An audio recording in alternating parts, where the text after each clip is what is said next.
All right. This is Sports Radio 560 QAM. Sports Radio 560 WQAM Miami Fort Lauderdale presents The Neil Rogers Show. Talk to Neil. Call 567-0560 toll free for Dade and Broward or pound 560 on your cell phone. The opinions of Neil, his guests, callers, or anyone else on the show do not necessarily reflect those of WQAM, Beasley Reed Acquisitions, or the Beasley Broadcast Group. Now, Neil Rogers on Sports Radio 560 QAM. What are we gonna do when Wayne owns everything? What are we gonna do when the rules have changed? What are we gonna do if we don't rewind? Or will we have to wear those balls and chains? Yes. What are we gonna do when bandits want him? What is he gonna do when he calls him a turd? You turd. What are we gonna say when it's all over? You seems to be the simplest of words. All right. But they're bad, so bad, and we're not allowed to say them. Nazi Wayne is censoring the world. And it's sad, so sad, how you think I own the whole state, but it always works for me. That you seem to be the simplest one.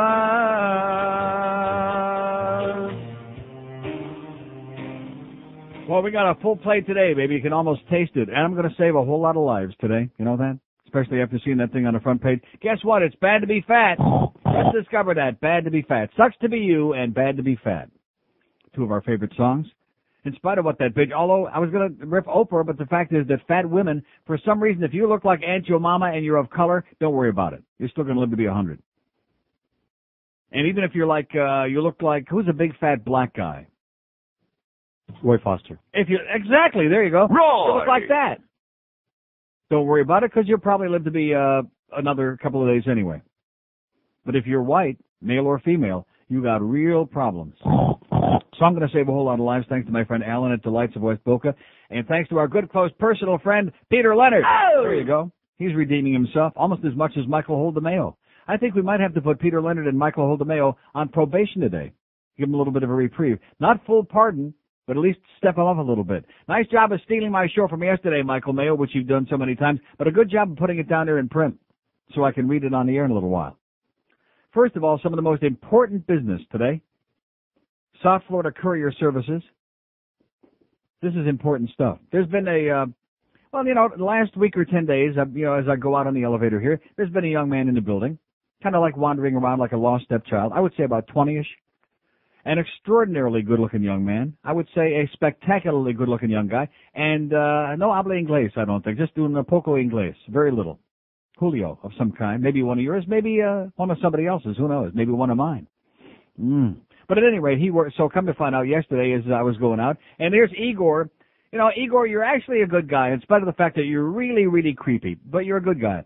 But he's out there in the parking lot explaining to me how this guy backed into the sprinkler thing and he was delivering the wallpaper and in the meantime, my good, close, personal friend, whose name I don't know yet, and I got to find out very soon. That's your new assignment, by the way, in your spare time, since you have so much these days, is to find out the name of our good, close friend who works for South Florida Courier Services. So at any rate, he's going out to his vehicle. Now, I thought this guy worked for the phone company or something like that. I didn't know, but of course I took a great interest. So I'm kind of like looking, because he's going off to his vehicle, which is behind me now, and Igor is going, pop, pop, pop, pop, pow, and the guy did this, and he backed into the sprinkler, and we had the fire alarm. And in the meantime, I'm thinking, Igor, this is very interesting, but I'm trying to, keep focused on this guy, on this Julio. So at any rate, I did check on the side of the truck, and it said South Florida Courier Services, and I even wrote it down. You see that? No, seriously, the important things in life. I don't mess around. Love. And listen, if he's a courier, I'd be delighted to help him with his package anytime he needs assistance. That's right. But anyway, I just thought I would mention that in passing. Not that we want to scare him away, but I don't think he speaks too much English anyway. So why don't you give an update about the Center One thing? We got good news, only good news today. No bad news, only good news today, including I lost 5 pounds in one day. Oh! I realize, you can't lose 5 pounds of fat in one day. No, I didn't say it was fat, but even if it's water weight, you know something? On the scale, it's still 5 pounds that you're not lugging around in your big, fat, dying body. But anyway, speaking of Center One. So GPG spent the past 2 days working around the clock. GPG, they don't know who that is. These are the people that are good, close personal friend Dara, who doesn't work here anymore. And by the way, didn't leave here on such good terms, says Luann. And by the way, speaking of Luann. What? Does anybody? No. No, in fact, anybody who leaves here, we say, all right, te salud, okay, nice going. We congratulate you, including Scott Schwartz, who's working at some Mickey Mouse station that's going on here. But anyway. Literally. Yes. But you were saying, speaking of Luann. No, we'll get to that. Okay, just so anyway. Just like we'll get to this article in the Sun Sentinel this morning by Josie Lambeat, since this isn't an internal memo that we're not supposed to read on the air, and since it gets in the newspaper. Isn't that interesting? It gets in the newspaper, but we get an internal memo about somebody we're not supposed to read it on the air, even though when the Humper got suspended, that was on the air and it was in the newspaper, you know what I'm talking about? Right, and then when the Joe Rose got suspended, that was on the air, and it was also made in the newspaper. How do you like that? So we'll save the Luann stuff later. I dumped the bitch right now. Okay, well, we'll save it. Anyway, GPG, which stands for Global Productions Group, which is kind of like a promotions company for companies that don't have a promotions company like this one, spent the last 2 days remastering the disc with all the original CDs that I took up there to them, and it sounds spectacular. It's in the mail this morning. Which we just listened to it this morning. It sounds great. It's crystal clear. It's beautiful. There's no compression. There's no distortion. There's no like that, which, by the way, I noticed our signal. Have you noticed lately the last couple of days? Yes. That's right. Oh, there's something wrong with our the bottom end of the radio dial, not just on 441, but all over the place. We got popping and puking and crackling. It's unbelievable. Stand on my roof that day that I was sick to pick up the station. Yeah, it's a miracle. By the way, God bless all you listeners out there, all 50 of you who are left, because you can't hear the goddamn station anymore. But anyway. So they called every CD pressing plant in the country and found one that'll do it in 6 days, since the people that screwed up the CD in the first place are not accepting resposability for it, and they're going to have to mud wrestle over the money. If I was them, I'd be a little green in the puss after what they put out. But they found a place. Their fastest turnaround time is 6 business days, and it's in the mail today, and hopefully we should have it in time for the Pizza Loft appearance, but no promise. Oh, yeah. Well, 6 days. We got like 9 days leeway until October 19th. Tuesday, October 19th, 6 to 8 p.m. at the Pizza Loft. And let me say it again. If you bought, now the cassettes are okay. They're fine. There's no problem with those. You won't have to exchange them. They're still on sale, I'm sure, at Specs. And also, more good news. The Specs over in Fort Myers will be having a shipment of all of our stuff, the best of Neil from 99 in Fort Myers, which I'll get that thing out and give you the address a little bit later on as soon as I get around to it. Too much stuff today, man. We're busy, loaded with just tons of crap.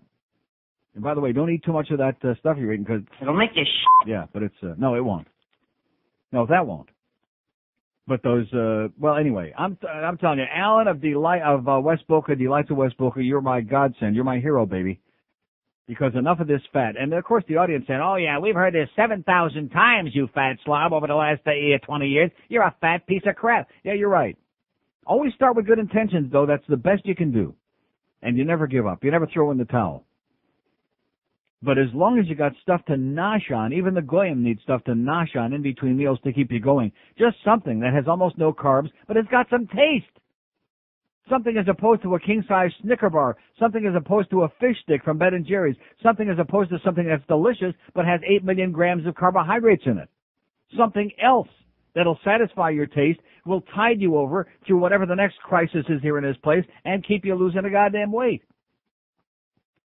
5 pounds in one day. I'm going to tell you something. I think, plus the fact, of course, that Bluff is out of here now and he stopped crying in the hallway. So, but I mean, my brain is like starting to settle back into the cranium and the pressure. No, we've been through a couple of weeks here that you wouldn't believe. And speaking of that, Josie Lambeat has got this column, which I'll read in a moment.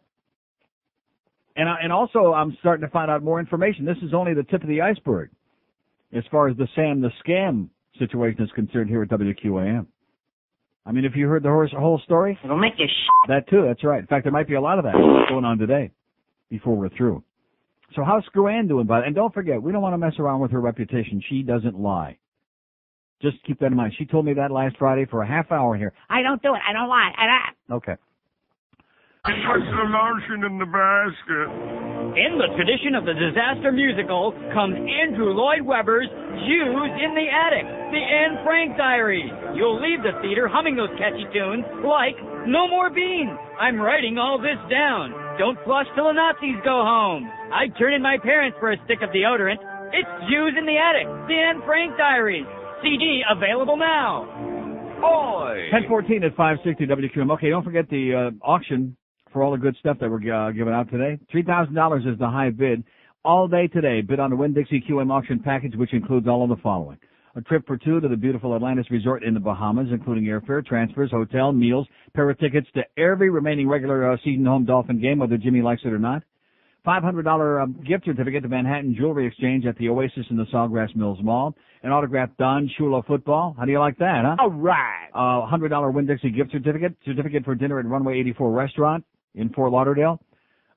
Gift certificate for 1 hour of unlimited use at Corner Kick Indoor Soccer Facility. When you try to control yourself, that's a great place, Runway 84. They give you enough meal for 10 people. Don't get your nose out of joint, George. Also, a Luis Miguel 6-foot wall poster and limited edition vinyl double album by Creed. All of these things, total package values over $4,000. And you can call to bid on all of this, 305-650-0169. And also you can call and make donations to this charity. It's one of Joe Rose's favorites. It's Women of Tomorrow, a mentoring program for high school girls in Dayton Broward. It's a really good cause. And all of the money, by the way, will go to them. It will go to them. There will be none that will go to Pedro Guerrero, any of those things like, we had that golf tournament problem. I guarantee it would all go to them. So the current bid is $3,000. And if you want to improve on that bid, you can call 650-0169. That's a 305 number. 650-0169. We'll be doing this all throughout the day. By the way, can the Herald get anything right? No. I don't want to start a big song and dance. It's only nitpicking, I realize. But nevertheless, I guarantee you can look in the Herald every day and find embarrassing mistakes. Big ones, little ones. I mean, this is a very minor one, but I take it personal. Because last night, both my teams won. How about those Panthers, huh? Oh! Not much of a crowd last night. Pretty disappointing. Pretty bitterly disappointing. And a lot of assholes that left early. See, like I've told you before, you can leave whenever you want, but in a one-goal game, if you made the effort to come out, why stay through like all the first 55, 56 minutes of action and then leave with 4 or 5 minutes left in the game? What kind of a bozo does that? Because then, with less than 2 minutes to go, the Panthers score 3 times in about 1 minute and 17 seconds and win a game. Oh! Nice pass there, Pavel, baby. Beautiful pass, Ray, and their Victor sticks it in there. Nice going, baby. It wasn't their best performance, and it was like they were a half a step off all night long, and Pavel missed a couple of open nets there, and Melanie missed on a beautiful pass by Bure, and it just couldn't do the right things. And it looked like it was going to be a grim turnout, and when you pull one out like that, you got to say, Oh! all right. And then if I can get you, and then of course on the scoreboard I'm biting my fingernails and up to my elbow when I see the final score, Toronto 2 and Colorado 1. Ryan Berard at his own line. Well, Berard gets it back, hands it right to Gusarov, and now Hoagland regroups. Duke carpet six, stolen there by Drury. Short-handed, a shot! Joseph went down and made a big short-handed save on Kurt. Then here come the Maple Leafs. Hoagland left it for Thomas. In front, he scores! All right.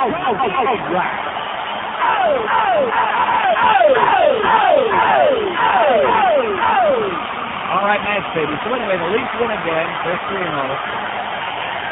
And I looked at my standings, my hockey standings in your Miami Herald, which don't make mistakes this morning. There's the Florida Panthers on top of the Southeast Division, undefeated in 2 games with 4 points. Nice going, baby. Oh! And the Northeast Division, I'm taking a look at this, and here's Ottawa in first place with 4 points. Toronto's in second place with 6 points.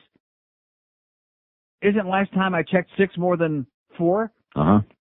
Would somebody call up the Herald and tell them last time we checked 6 is more than 4? Not that it's a big deal. It's just another goddamn mistake in a newspaper that can't get any information correct for you. Ottawa's got 4 points. They're in first place. The Leafs got 6 points. We're in second place, my fat ass, okay? So anyway, getting to the important stuff. Josie Lambeat in the South Florida Inside. And by the way, speaking of hockey tickets, we're not going to have other. See, here's the deal. I thought the Yankees were playing again last night. I thought, these must be Yankee fans who didn't show up here tonight. They're watching the playoff games on television. That's why we got these thousands. See, it says 13,751 in the paper for the attendance last night. There is no way. That's tickets sold. We had maybe 11, 12,000 people there last night, maybe. It was pretty grim. Embarrassing. And I'm thinking, well, the Yankee people must have stayed home. And I found out the only baseball playoff, because the Braves game was already over, was the Cleveland and Boston game last night. Who the hell gives a crap about that, which I got home in time to see the end of that anyway. So that was no excuse, because the night before in Madison Square Garden, the Ranger home opener, which they lost, by the way, Ottawa 2-1, I saw big chunks of empty seats at MSG, which there are never any unsold seats at Madison Square Garden for the Ranger games for years and years and years. But the reason there were big chunks of empty seats is the Yankees were playing home, and a lot of those people went to the Yankee game. So I'm thinking last night, well, these New Yorkers, maybe they stayed home to watch, but there wasn't on. They didn't play last night. So what was the excuse? See, with me, my philosophy is, if you're not going to be there and you got tickets, give them to somebody. Make sure their ass is in your seat, which is what I'm going to do today with my seats for Saturday and the Red Wing game. My two great seats there in 101 and the Park and Pass, the preferred Park and Pass, I'll give them away to somebody here today to make sure their ass is in our seats, because we can't be there. So I'll have a lot more to say about that eventually. But getting to host Josie Landbeat in the South Florida Insider on the bottom of whatever section this is in the Sun Sentinel this morning. More OJ fallout, it says. As if we need it any more, okay? And like I said, it's only the tip of the iceberg. OJ Simpson has claimed another victim, says Josie. San Duckey, promotions director at WQAM Sports Radio, has been suspended indefinitely for his role in bringing the fallen idol to the station's celebrity golf tournament. The Juice's appearance at the Shishi, boy, he sure uses a lot of faggy words, don't he? At the Shishi Lagomar Country Club and Plantation blindsided many at the station, including part owner Greg Reed, who dealt with public backlash. On top of it, Duque originally said the event had raised 25 G's for Center One, but only $2,000 made its way to the AIDS charity. Now here comes a bombshell. Oh, man. Here's the next line in this story, which even I don't even know how to read this without egg on our puss. Some of the rest, said Reed, went to OJ-related expenses. Oi! We're trying to sort out the mess, said Reed. End of that part of the column, end of that story. Can you believe that line? Some of the rest went to OJ-related expenses? The hoe. A man who was told specifically, we don't want you here, he was uninvited to appear, whose name was not on the celebrity guest list, who didn't draw anybody to be there or raise any money for us because nobody knew he was going to be there anyway, except maybe Roy and a couple of other people in this building who certainly don't lie much, unless they're alone or with somebody. How do you like that for embarrassment? Some of the rest went to OJ-related experiences. Expensive, or whatever, experiences. See, we're thinking that maybe about 20 grand went to Pedro Guerrero, you know? Yeah. Maybe we can sniff it out, find out what. Well, you know, somebody's got to supply the good stuff. I mean, here we tried to tell OJ to take a powder, and I guess maybe he took it the wrong way. So who knows what the real figure was? I have no idea. I don't know. All I do know is that it's even more embarrassing than it was before. Unbelievably embarrassing. So here's Michael Mayo this morning. JJ is very good at the blame game, and let me say it again. Thank God for me.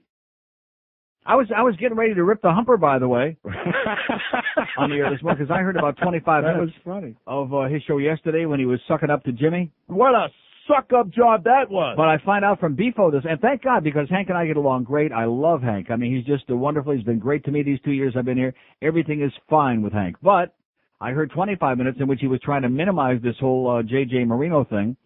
And the callers, of course, the suck-up callers, oh, you're so right, Hammer, you're so right, and it's what you do about nothing, he didn't say nothing. And, of course, it's like the big sports story all around the world. Everybody's having a nervous breakdown about it. In fact, Armando Salguero in the very inaccurate Herald this morning says Marino and Colts Moore disagree with JJ's views and goes on to point out that anybody with a brain realizes you don't be ripping a superstar after you lose a game because you're a hard ass. Nobody with a brain would do that. But then come to find out from Beefo later on in the day, Hank kind of like shifted gears. Said, you know something? Neil's right. That a boy, Hank. Hey, stupid! Better late than never. Well, see, this is the problem. And I told the guys in the hallway this morning, just like the thing they had last year with Brian Murray and that hockey coaches show, when you're going to do a coaches show, you got real problems. Because if you're a talk host who's supposed to be giving out your honest opinions and you do a show, an interview with a coach every week, you got to kiss the coach's ass a little bit, or maybe a lot, depending on if he's a hard ass like Jimmy, or a paranoid, insecure goofball like BM, paranoid, insecure douchebag. But the fact is that evidently, and I didn't hear it, maybe we'll get some spy reports, evidently Hank redeemed himself and did a complete 180 in the middle of the show and said, you know something, Neil was right. And of course I was right. It's not a debatable point.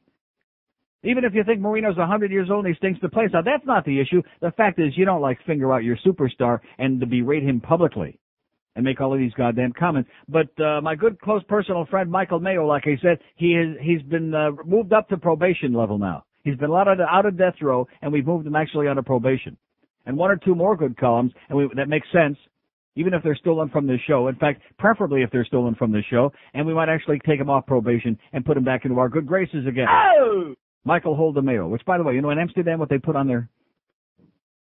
No, I wasn't going to say on their fries. I was going to say on their... But that's too private. JJ is very good at the blame game, says Michael Mayo. If you missed this column, I'm going to read it to you. It may be a little bit on the boring side. It's not that long, but it's right on target. And it says it exactly the way I said it here yesterday. And you want to know why? Because he stole the whole column from this show. Even Bifo agreed with that. Just rip this column off directly. So thank God for me. See, Michael Mayo, you should call us today and apologize to Dave Halberstam and thank me for giving you the credit today. At the same time, kill two turds with one stone. You turd. That's right, Michael Holdemayo. But thank God we got a few sports writers in this town who, unlike some of the people on this station, have got the cojones to rip Jimmy an ass when he deserves it, because he's a hard-headed, hard-ass, thin-skinned prick is what he is, who don't want to take responsibility for his own goofing up, for his own screwing up. But is real good, like Michael Holdemayo says, at pointing the finger. Yeah, we got a finger for you, okay, Jimmy? How dare you? How can you? Yeah, right. Disrespectful, right, to tell the truth in this town? Saddam Hussein's a motherfucker. Saddam Hussein's a motherfucker. Saddam Hussein's a motherfucker. Saddam Hussein's a motherfucker. Iraq's a crappy little country. Smells like the mustache on his face. Just get rid of that. You're in drinking chubby and blow up the whole goddamn place. Saddam Hussein's a motherfucker. Saddam Hussein's a motherfucker. Saddam Hussein's a motherfucker. Saddam Hussein's a motherfucker. Saddam Hussein's a motherfucker. Saddam Hussein's a motherfucker. Saddam Hussein's a motherfucker. Saddam Hussein's a motherfucker. But anyway, 1031 at 560 WQAM. Anyway, moving right along. Well, this stuff, we're ecstatic. I feel like I'm born again thanks to my good friend Alan at Delights of West Boca. Even George in there might lose an ounce or two. Thanks to this good stuff. And thanks to Peter Leonard bringing us a box in here of goodies today, which he knew he better, or else I'd tell the real stories. JJ is very good at the blame game, writes Michael Holdemayo. Jimmy Johnson hit Dan Marino hard after the Dolphins' first loss, and Marino responded Wednesday by turning the other cheek, as in rectum. That's what Marino always does. If there's one thing he hates more than losing, it's controversy. So he stood there at his locker and took it in his monotone, humorless way, said he had a bad night, needs to get better, said he made some bad decisions but still makes a lot of good ones, said he may have held onto the ball too long on the crushing blindside fumble that turned into a Bills touchdown, but also said maybe he didn't, which we all know he didn't. Maybe Johnson could learn a few things from his quarterback, like how to stand up and be self-critical in public and how not to overreact after a loss. Johnson hardly ever looks in a mirror and says the fault lies not in our stars but in ourselves. Sometimes it seems he'd rather chop off his finger than point it at himself. He's an especially sore loser, never the picture of grace under fire. His first reaction after getting waxed by Denver in the playoffs was to quit. In Dallas, he'd take losses out on everyone from fumblers to flight attendants. Johnson said his Tuesday comments weren't meant to be finger-pointing, just a matter of assessing where we are. We've got to play better. But for him to assess Marino so harshly and let the running game off so lightly comes off looking wrong. Johnson backtracked Wednesday, saying everybody's accountable, I'm accountable, our offensive coaches are accountable, everybody in this organization be accountable. But for him to lay Marino out on a platter 24 hours earlier while saying his anemic runners were right on track was absurdly self-serving. If Johnson's going to assess where the team is, he must give a full accounting. He shouldn't graphically detail every Marino breakdown, then gloss over the shortcomings of rookies Cecil Collins and J.J. Johnson. He can't excuse a 59-yard rushing output by saying Buffalo's defense is really good, but not give Marino the benefit of the same alibi. And didn't rookie Edgerrin James rush for 112 yards against Buffalo just a few weeks ago? He can't have it both ways. Johnson's comments seem more like classic distract and obfuscate strategy. He knows any critical comments regarding Marino are sure to create a firestorm, and that leads to smoke getting in everyone's eyes. A day later, the real issue is a little clearer. Ever since he's gotten here, Johnson has pounded home the importance of developing a running game. One that's consistent, can win games, and be trusted late in games. One that can take the pressure off an aging quarterback. 4 years in, this is still more wishful talk than production. At first, Johnson could blame it on Don Shula's personnel and Shula's salary cap mess, then Shula's playbook, Shula's offensive coordinator, but now there's no more Shula left to blame except for Shula's quarterback. Johnson has had full control of this team, but this time he found a little harder to get the offensive weapons needed. In Dallas, he had a number 1 overall draft pick in Troy Aikman, a higher pick in Emmitt Smith, and lots more flesh provided by the Herschel Walker swindle. Here it's been a different story. Johnson has done wonders building a defense, his specialty, through the draft, but offensively the record is decidedly mixed. Util Green, the first pick in 1997, has turned out to be an injury bust. Johnson with even worse in 1998, trading down when he could have taken Randy Moss. He turned that trade into 4 picks, but today he's got absolutely nothing to show for it. John Avery is gone and forgotten. So are Brad Jackson, Scott Shaw, and John Dutton. So is Marcus Nash, the receiver who came from Denver for Avery 2 weeks ago, released when he wouldn't take a salary cut. This draft of the year was the running back. Let me say it again. This draft was the year of the running back with Johnson, Collins, and Rob Conrad coming aboard. So who was out there starting Monday? Kareem Abdul-Jabbar. Who was out there getting stuffed on a critical 2-point conversion? Stanley Pritchett.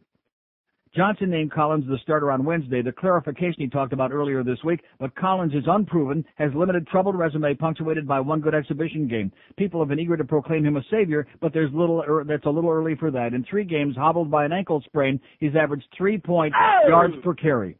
He must still learn to be trusted with the ball.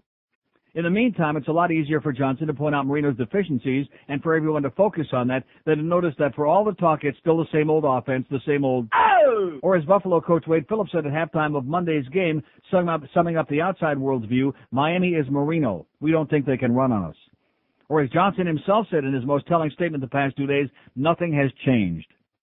Of course, 3 games in, it's a little early for sweeping judgments, way too early for panic. Instead of dividing into pro-Jimmy and pro-Marino camps as if they're mutually exclusive, instead of taking sides and drawing lines, maybe it's time to chill out, let the season and young runners develop, and see if things might change. What a comment by Michael Mayo! Oh! Instead of pointing the finger of blame and making a jackass out of yourself, you thin-skinned prick Jimmy. I love it. Nice going, Mike Mayo. You're on probation now. Next case. Huh? Yeah, I feel like Judge Judy here today. Slightly more macho, not too much.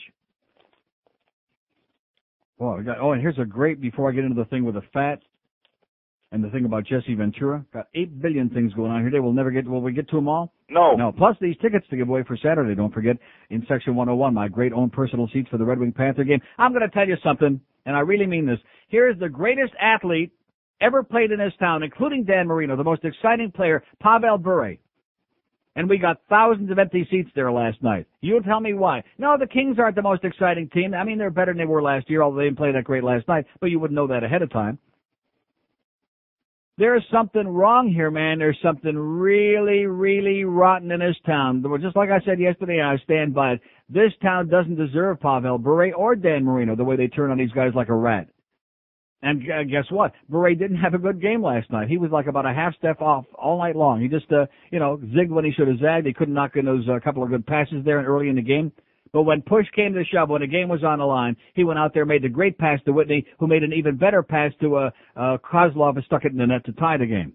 And then, of course, just seconds later, there's Hedekin from the blue line. It's in the net. It's 3-2. And then there's Bure himself at the end of the game, sticking it in the empty net for the clincher, and it's 4-2. Nice going, Pavel. Hey! Even on an off night, he's scintillating. And thousands of empty seats in his sports town.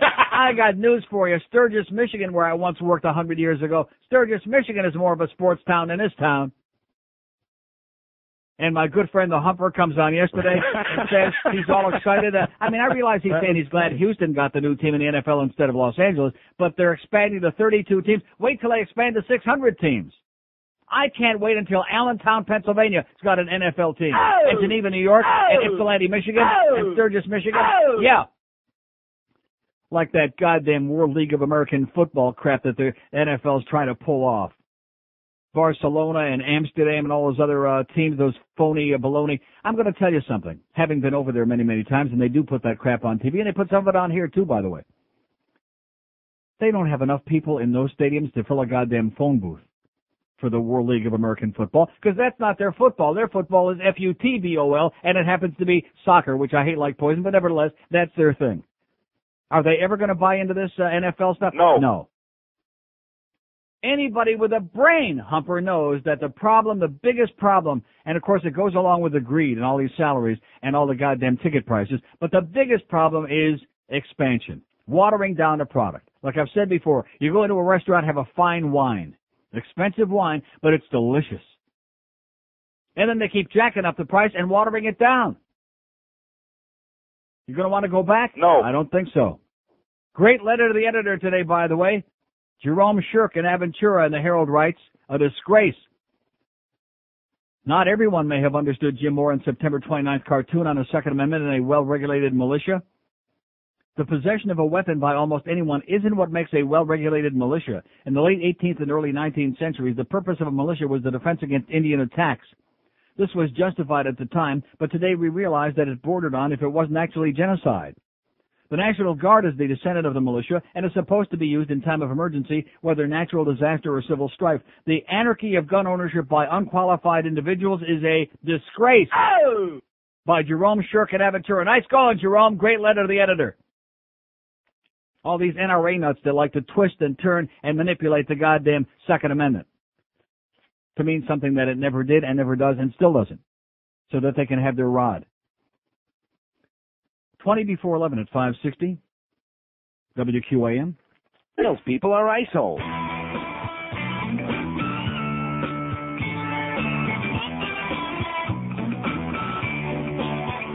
Georgia's dying to know whether George did blow cocaine. Yes, there's no evidence, so why should he confess cocaine? He just smiles all the while and denies cocaine.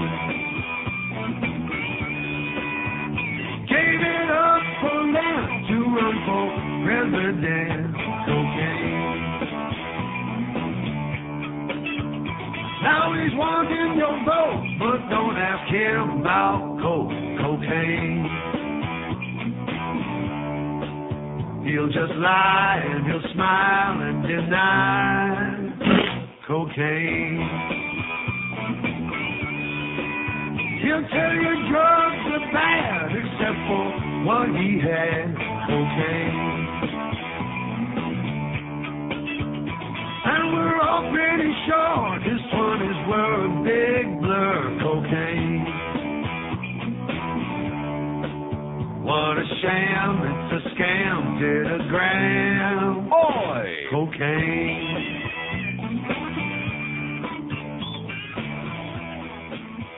.1046 at 560 WQAM. So what am I going to do about these Panther tickets for Saturday, the Panther-Red Wing game? Well, I got to put a couple asses in those two seats of mine. Don't want any empty seats. Still can't get over it. I wish if you were there last night, you know what I'm talking about. And by the way, some of you people take it personally. If you take it personally, then there must be a reason for it. I go and take a leak, and I'm walking back toward my seat, and some guy out there in the hallway says, well, I love hockey, Neil, as if to say, you know, he's taking it personal because I'm saying there's no real hockey fans in this town. Hey, listen, I'm very grateful for everybody that shows up, or at least almost everybody that shows up there, but that doesn't mean you know the game. I mean, that's great. And by the way, talk about, I said everything was going to be really upbeat and positive today. Sorry, I was wrong. One negative, well, two negatives. Nothing's perfect. We don't want to get too carried away. First of all, the food. You know, Wayne, I want to say this, echo what Hank is always saying about the food at the establishments in this town, the sporting establishments, except for Calder. It blows. Now, the food at the Macarena was never all that good last year, but at least there was a little bit of variety. This year, what they've done, to make the fans even happier than ever before, is cut down on a variety and jack the prices up. I don't eat there. All I do is drink a diet soda because I don't want to subsidize Wayne, give him my money. Listen to this. John goes and gets a hot dog, onion rings, and 2 diet sodas. $15.50. Hot dog, onion rings, 2 diet sodas, $15.50. And as far as the quality of the food, later on he goes and gets one of those little ice cream cups or whatever that crap is they sell there. Half the size of what it was before, same price, $3.75 for about a turd full of ice cream. And also they've cut the flavors back. It's like chocolate and vanilla, that's it. I mean, Wayne, what is wrong with you? I mean, maybe now you're beginning to understand why there aren't so many people showing up. We got the most exciting player in the world, but the fact is you want to gouge and gouge and gouge and gouge and do everything in your power to piss off the public. Doing a good job, too, by the way. You got John Henry wandering around in that crap you sold him, wandering around in the stands looking for fans with a goddamn arrow and a road map to try to show somebody where to go sit, have their own section. And what was the other? It said there was one, and there's got to be one other one. What was the other negative? Oh, yeah, so here we are, this exciting last couple of minutes, only in Miami, by the way, to show you what a bunch of dummies we got. And I'm not saying everybody. There are probably a couple thousand, maybe more than that, 4 or 5, a whole bunch of people bailed out, 3 or 4 minutes to go. Got to beat the rush, It's only like 10 o'clock at night. What's the big deal? Got to get out of there. And we make the big comeback. We tie it up on a great passing play. Bure to Whitney to Kozlov. It's in the net. Tie it up to a piece. Seconds later, here's Hedeken from the blue line. It's in the net. We're ahead 3-2. After the tying goal, and last night was magnet schedule giveaway. They give out these tchotchkes a lot of nights when you come in. They give you a banner, a cap, something like that. And last night was the Panthers schedule for this season on these little magnets, the refrigerator magnets, So after we score the tying goal, all of a sudden we look around and they're heaving these things out on the ice.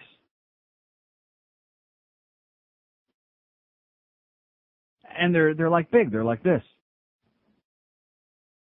And they're throwing there must have been 40 or 50 of them heaved out by assholes out on the ice. And all the rest of us were booing and screaming at these people. What's wrong, you idiot? See, let me just tell you this right now. Even though some imbeciles thought they were having a great time with it, that whole rat thing back 4 years ago when they had the big Stanley Cup playoff run, that was inexcusable because it conditioned assholes to throw crap on the ice. You don't throw stuff on the ice. You could throw a penny out on the ice and somebody could catch his skating it and break an ankle. You have to be a moron to throw stuff on ice. So the PA guy's got to make the announcement. Please stop, ladies and gentlemen, refrain from throwing objects on the ice. Otherwise, the Panthers will be penalized for delay of game. Then Hedeken scores the go-ahead goal. It's 3-2, and we're all excited. Here come a couple of more out on the ice. Thank God we didn't get penalized for it, but nevertheless. You people that were throwing that crap on the ice last night, I wish that they could identify who you were. I'd put your names on the air. We would ban you from any, not just sporting event, any public event for the rest of your lives. You're assholes. You're morons. You're idiots. You embarrass this town. All the rest of us who go there to have a good time or go there to schmooze, whatever we go there to do, we're embarrassed and humiliated and degraded by your juvenile, idiotic behavior.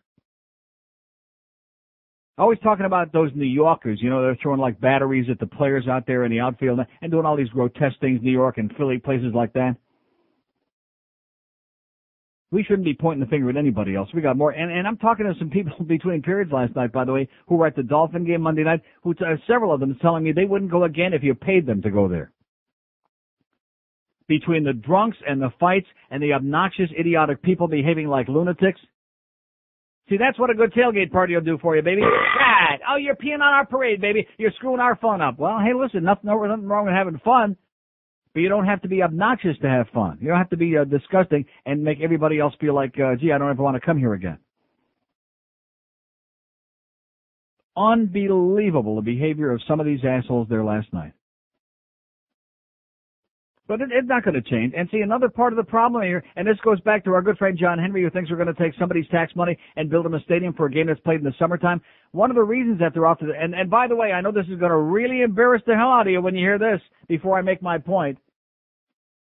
Tampa, the worst team in the league by far, the Tampa Bay Lightweights, who have like a little league team, sold out their home opener.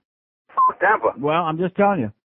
Those nose pickers, those yahoos, those crackers and loots, all those silly people we're always making fun of over there on the West Coast in Tampa, they sold out their home opener.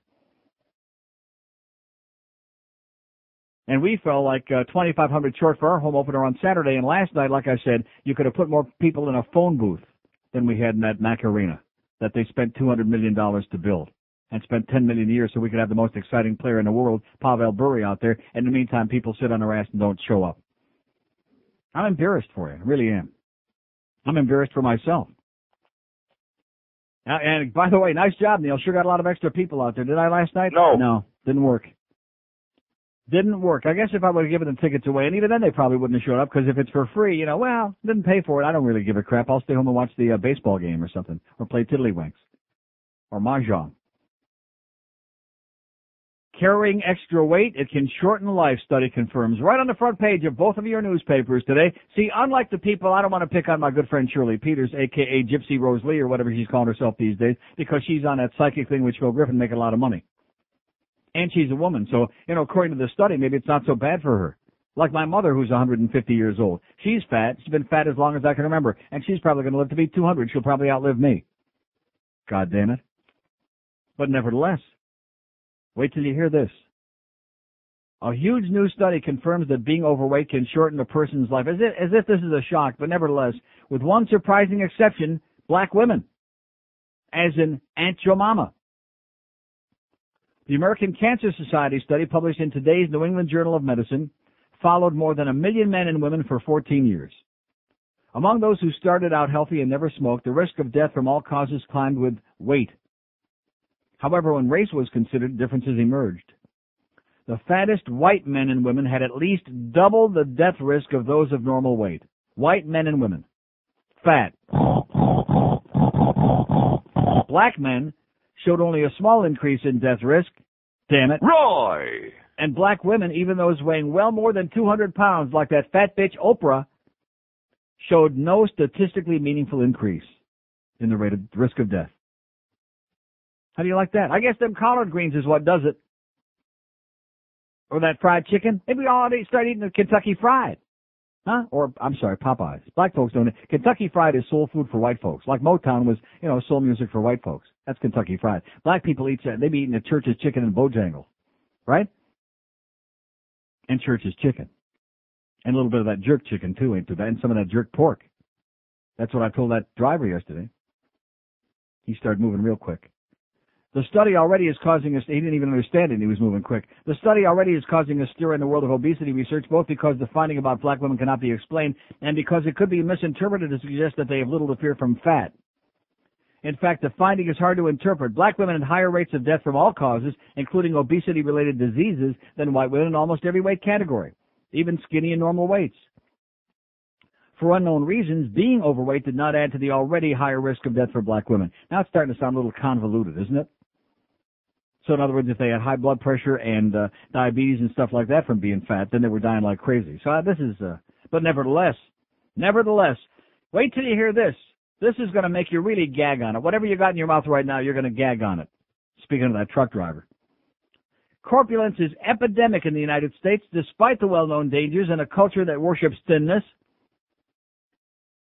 About 55% of American adults fit the World Health Organization definition of overweight, fat, a body mass index ratio of weight to height of 25 to 29.9. Obesity is defined as an index of 30 or more. How do you like that? Excess weight is a particularly serious problem for black women, about 37% of an index of 30 or more compared to 23% of white women, about 10%, et cetera, and so on. It goes on with this racial crap, which we don't care about. What we care about is fat. 55% of American adults, all American adults, black and white and green and yellow and purple and spick and Jews and Goyim, 55% fat. Eating way, way too much. And let me say it again, medical profession has totally, thoroughly let us down. You're killing us. You axe murderers, you. Oh!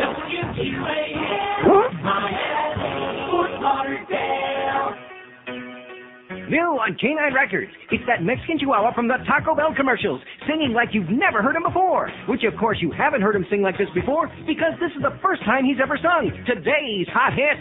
Licky my potente king a nap. Oh, the sweetest thing. The Taco Bell dog sings today's hot hits. Gives you all the big hits you love. Sung by a little dog you can put up with most of the time. I like to bark.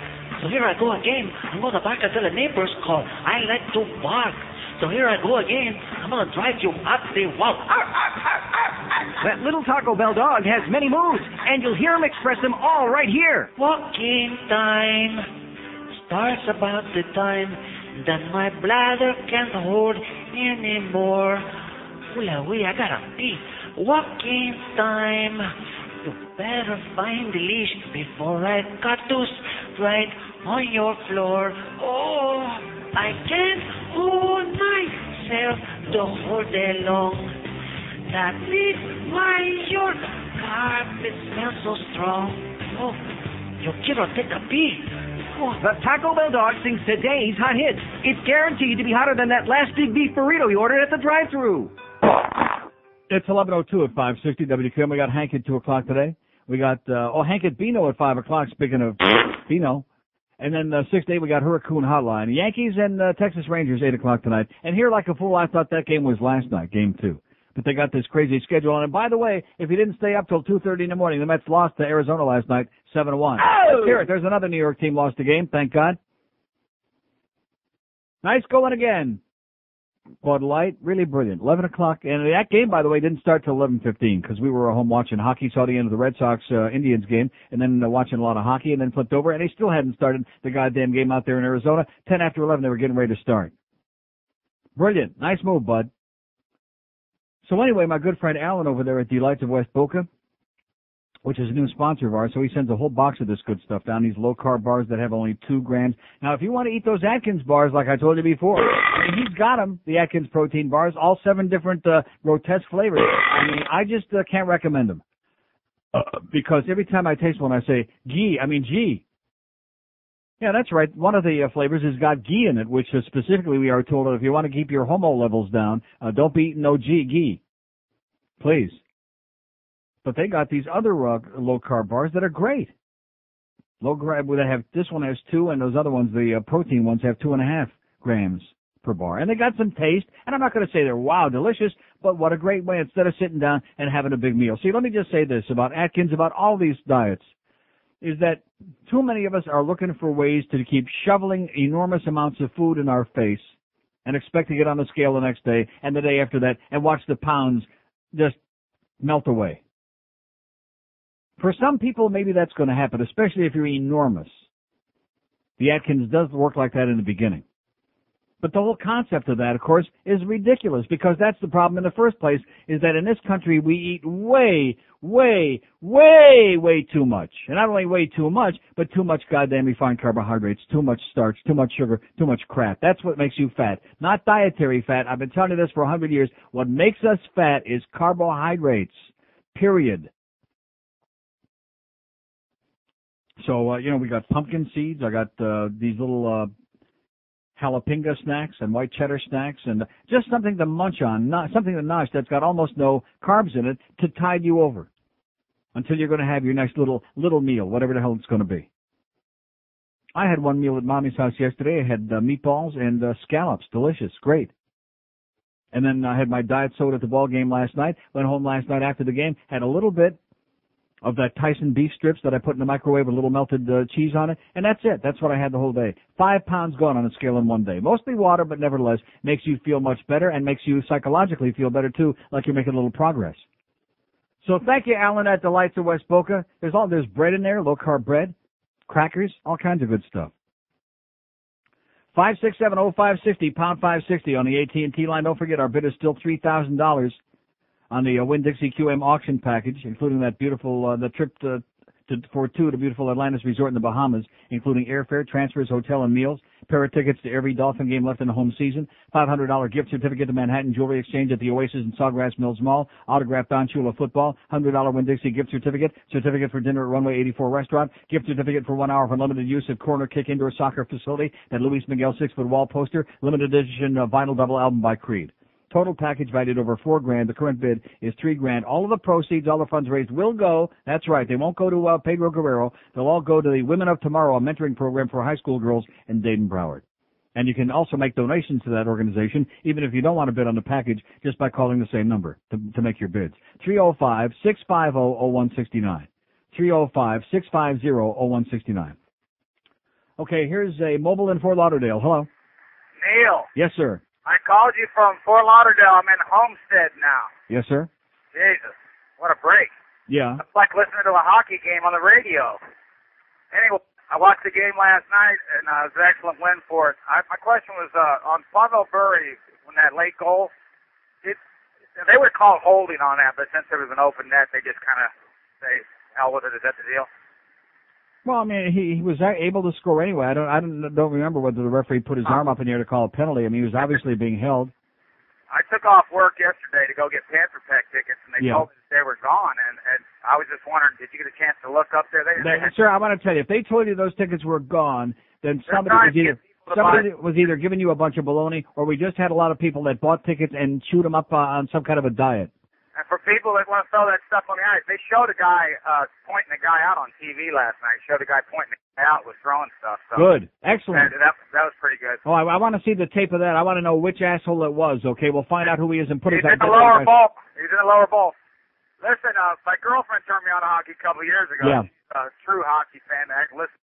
She picked me up one time to go out when she was listening to it on the radio, which I found pretty strange for a woman, but... Anyway, she lightened me up with it. It's an excellent sport. Great. Well, I'm glad you like it. Okay, thank you. Okay, 567-0560, pound 560 on the AT&T wireless line. Got a whole plate full of good stuff here today. Do we see a tremendous response here? No. No, not really. Pretty mediocre, to be honest with you. Pretty bitterly disappointing as usual, just like the turnout last night. But I started to say this before I interrupted myself with all this good stuff. See, you got to understand, we're not in the season yet. We're starting to get some of the snowbirds back, but it's only like early October. We're not in the season yet. So, John Henry, if you think that we're going to have, spend hundreds of millions of dollars to build a stadium for a sport that's played in the middle of the summertime when half the population isn't here, then you're really dreaming. You need a goddamn lobotomy is all I can say to you. I must be crazy. I must be nuts. Exactly. Because even here, like the first week in October, there's still like zillions of people. They're not going to be here till like Thanksgiving, Christmas, whatever the hell it is, it's Hanukkah. Because this is still a seasonal horse and buggy town. Isn't that embarrassing? Isn't that unbelievable? Uh-huh. Horse and buggy seasonal town. But we got hundreds of thousands of people who aren't here. Because they only come and stay when it's absolutely unbearable, wherever they're from up north somewhere, and don't want to freeze their ass off. Can't understand that. Do you be tired of those annoying stains on your driveway, like oil and rust and even blood? Hi, I'm O.J. Simpson, and all you got to do is give us a call here at the Water Nazi Stain Removal Service. Why, with just one call, I'll send my personal friend, the Water Nazi, to your home to remove stains from the floor of your driveway with a personal squatting method. At OJ's Water Nazi Stain Removal Service, no job is too small. We'd kill for your business. Not to mention I'm available for bar mitzvahs, tournaments, and charities. 11:14 at 560 WQAM. Going back to this study again, just briefly. The last paragraph is pretty interesting. If Ma is listening this morning, unlike several previous studies that have suggested that putting on weight is less of a problem as people age, the new study found that people being too heavy increased the risk of death for all age groups, even people over 75. Oh, how do you like that? All you old fat farts out there. You know, when you're at the hockey game or any sporting event, they do the thing where they pan through the crowd, and you see on the big scoreboard there, they show all the people in the crowd. And you see these enormous puppiks hanging out. I mean, last night I really noticed it. Made me feel like Skinny Minnie. All these enormous, gigantic turd burgers, and most of those people, they're shoveling the food in their puss. Becomes a way of life. It becomes like obsessive. Here's Hollywood. Hello. Hey, Neil, you've talked about tough hockey players before. There's a big article in today's paper about the backup goalie, Shalmustra for the Panthers. They skated across his neck, broke a muscle, kicked out his teeth, bit off his tongue. He took 8 minutes, came back, and finished the game. Now, that's tough. There you go. That's a real man. That's a real man. All these sports people around here should take a lesson. I pulled a muscle in my rub for 6 weeks. That's a real man. Enjoy your show. I've been watching NHL back in the 50s, so I love to hear talk about you. Really nice. Have a great day, pal. Yep. Yeah, too bad we don't have any hockey fans down here, Look at, I'm giving away these tickets. These are great seats, almost right at center ice. My own seats. Section 101, Red Wings and the Panthers this Saturday night. The Detroit Red Wings, one of the premier teams in the National Hockey League, with Stevie Yzerman and Fedorov and all those guys, Darren McCarty, and my God. There's no interest here. It's like when we gave the tickets away for that last exhibition game, remember, right up against the glass, and one bozo didn't even bother picking them up. There is no interest in anything here. There is no interest in anything. There is no passion for anything. Make no mistake about it, which is why we had thousands and thousands and thousands and thousands of empty green seats there last night disguised as people. Oh, what a vacuum place. I'm serious. You know what, when I get home, what I'm going to do today, I'm going to get out a calculator. You know how Eric on our website, neilrogers.com, he's got the number of shows left before I hang it up in 3 years? I'm going to figure out the number of minutes. And then maybe I'll even extrapolate it times, figure out the number of seconds. It's just unbearable. It's unbelievable. The lethargy. You have to kick these people in the ass. You have to spank them. You have to beat them over the head by a 2x4. I've been doing it every day for 23 years, and it doesn't get any easier, and it doesn't get any prettier, because they have no passion for anything. Nothing. Zippity-doo-dah. Maybe a little bit of hate. They can muster that up, especially for certain kind of ethnic groups, if you know what I mean. Back and forth with all of that crap.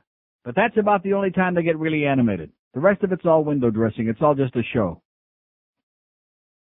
Here's a mobile in Boca. Hello. Neil. Yes, sir. I was wondering, I heard about this OJ stuff, and I can't imagine sitting next to a guy in a golf cart who cut someone's throat so wide open. Mm-hmm. Well, how about if he would only cut her throat like halfway? It doesn't matter. Oh. Anyway. I mean, the way you said so wide open. I know. Well, it's just the pathetic way he did that. Yeah. And they ride around playing golf with him, and what did they expect to get from that for your station by inviting this guy to a golf tournament? Don't you understand? There are some people, like I've told you before, who like, sucking around with so-called celebrities. Yeah, that was They get some vicarious thrill with and just like George said last week, all these axe murderers that go to prison, and all these women, all these desperate fat women, are writing them letters of marriage proposal in jail. And then someone from your station calls around to get people to come and see it or something? Is that what happened too? Someone called around to say, well, there's debate on that. Some of the people here deny that, but okay. Well, listen, you have a good day. What was that? What the hell? 567-0560, pound 560, as if this OJ story is a mystery. You know, it's interesting. I only talked about that for like a week, and then we get people like that sparse that called me yesterday, which we weren't talking about it, and he's chewing me out because I'm talking about OJ too much, and why don't we give it a rest? And now this guy wants to rehash the whole story again, and he slit her throat so wide open.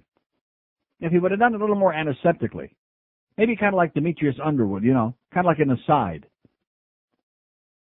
then it would have been, then we'd like to go out and have a couple of drinks with him, snort a little Coke with Pedro Guerrero. Here's Fort Lauderdale. Hello. Hey, Neil. Yes, sir. Another isolated incident. Yes. Up in Jersey, a priest, he solicited some 15-year-old boy over the There's internet. no facts in the church. Yeah. And it was an undercover cop posing as a kid, and he was so eager. Right. Wait a minute. A 15-year-old kid posing as a cop? Is that what I said? 15-year-old cop posing as a kid. Well, the cops are getting younger all the time. Well, how do you like that? But he solicited the Maybe boy. this is part of that new priest police squad that we got. We got police for everything else. How about the priest police? What does a priest need with the internet anyway? What does he need? What a better place to procure altar boys? Peruse for kids. Oh, hey, I'd like to go to the hockey game if you want to give me those tickets. No, I don't think so. 567-0560, pound. Don't be picking on the Catholic Church, okay? Everybody, it's like a hobby now. Everybody wants to pick on a goddamn Catholic Church just because they're a bunch of silly people living in the Stone Age and tell people to keep making babies like animals, like rabbits. I mean, why do you want to pick on the Catholics? Just because the priests are all a bunch of pedophiles, mostly, and all a bunch of fags. I mean, why do you want to pick on the Catholic Church for doing that, sir? Come on, let's get with it. Just don't forget. There's no facts in the church. You heard that first right here on this show, and we keep repeating that over and over and over again, so you don't have to pick a bone with us about that. Go pick a bone with Father O'Toole, if he ain't already got one. Here's Pembroke Pines. Hello. Neil. Yes, sir. Hi, about the tickets. I'd like to take my little brother, make him a big... No, we're not. We're having a talk show here today, okay? We're not doing this crap. I like to take my little brother. This is a talk show. I spent a whole hour here again today talking about all kinds of crap, from fat people to goddamn Michael Mayo's column to the letter, that great letter about the Second Amendment and the gun nuts, all these other things. Which is why we almost never see. The only reason I'm doing this today is because I said to the people there in our row last night, when I'm not here, I want to give the tickets away to somebody to make sure there are asses in the seats, because I don't want to be part of these embarrassing folks who have season tickets who don't bother giving the tickets to anybody. So at least the place is full and we got some enthusiasm and it looks better. That's what I said. What I probably should have done was found out if there's anybody around here that would like these tickets for Saturday and given it to them, and then maybe we could have done a goddamn radio show here without a bunch of freeloaders. Oh, my little brother would like to. Well, screw your little brother, okay? Screw your goddamn little brother, unless Father O'Toole gets to him first. God. Maybe you know what I'm going to do? I'm going to burn these tickets right on the air. I'm going to burn them. I am. I'm going to burn the tickets and the parking pass. And then we'll have a goddamn exorcism. Because I'm smoking. I felt great. I lost 5 pounds on a scale. George is doing a great job of trying to put the pieces together like Humpty Dumpty with a center one thing. It looks like that's going to come out okay in a few days. Everything's looking up. We're getting our 800 line if we live long enough here at QAM. We're getting that thing put in so the people finally from out of town, Fort Myers and all over the world, can call us on our dime. In a few days that'll start, we hope. Finally, after all of the last psychosis of 2 weeks, and all the best I can get out of this goddamn audience, oh, my little brother would like to go to the... Tell your little brother to go out and hold up a goddamn convenience store and buy a couple of tickets, okay? And then he can take you to the game. Julio. God. Here's Pembroke Pines. Hello. Hey, Neil. Yes, sir. How you doing this morning? Okay. I was doing great until these idiotic calls started. These are probably the people that were throwing the crap on the ice last night. I wouldn't doubt it. Hey, looking at the Scum Sentinel in the local section, yeah, just right above where the OJ thing, where about Sam and Greg Reed. Mm-hmm. Another isolated incident, as the Sun Sentinel would call it. This guy, he was beaten up on his girlfriend, and the cops responded, right? The cop went to stop him, and he decided to flee, but he dragged the cop, right, in his car, fleeing. Right. The cop did what he was trained to do, basically emptied his gun and did stop the guy. The guy's still alive, you know. Right, I see it. I saw the story on the mother of the kid, yeah, I don't understand why they had to shoot him. Mm-hmm. Yeah, it's just... He's only dragging a cop along on the side of the car who's trying to arrest him and do his job because his son is a scumbag, yeah. Right, and and what makes, people like that lady Winston, who wrote that Sherry last article... Winston tastes good like right, a... this is, this jackass one... good. Right, this one isn't a race-related incident, and it happened up here, so there isn't anything to scream about. Yeah. Ain't that a shame? Unbelievable. Hey, listen, I'm a fan from way back. I still have my jersey with Straka's name and number on it. Yeah. Well, I'll tell you what, when he comes back, we'll give you some tickets to go see him play for the Panthers. 567-0560, pound 560 on the AT&T wireless line. Sherry Winston tastes good like a chocha should. That's what the slogan is at the Sun Sentinel. And then she's got some other inane column and totally passing, skating right on by the crap that she wrote the other day and the surly response that I'm sure she received from the vast audience out there, probably our audience. 567-0560, pound 560 on the AT&T wireless line. Here's Miami Beach. Hello. Okay, they're gone. Freeloaders. Here's Miami. Hello. Yeah, hey, Neil. Yes, sir. Did you happen to catch Little Dog's lame interview with Mark Parrish this morning? No, I did not. I didn't hear any of the worst team. Well, he was pushing on him and trying to do one of his, how's it going with the ladies and were you guys He just did that with him last week. He just had him on here about 10 days ago. How's it going with the ladies? Bull crap.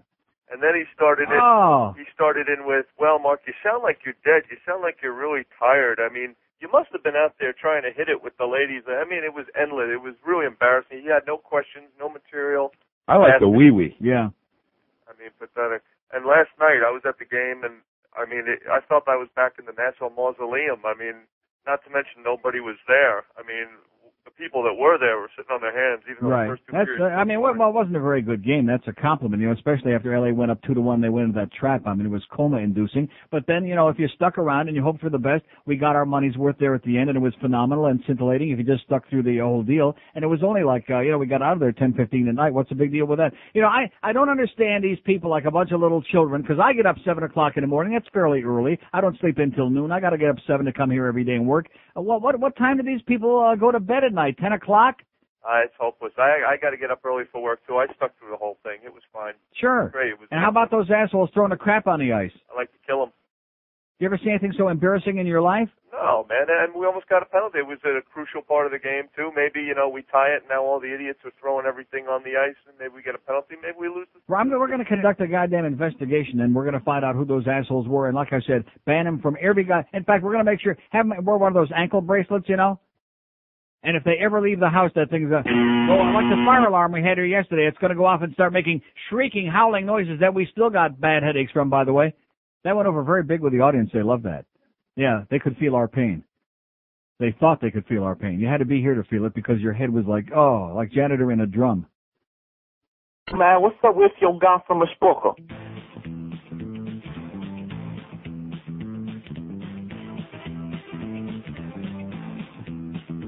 I got warts, they're multiplying. Oh, they're down my thighs in different sizes. It's terrifying. When you stand up with all those things out there, can't see a heart on hang on you. Get it checked up. Go see the laser man and get those goddamn things removed. So long, I'm seeing the better bounty on 1 or 2. I got genital warts, ugly warts. Ugly genital warts, ugly warts.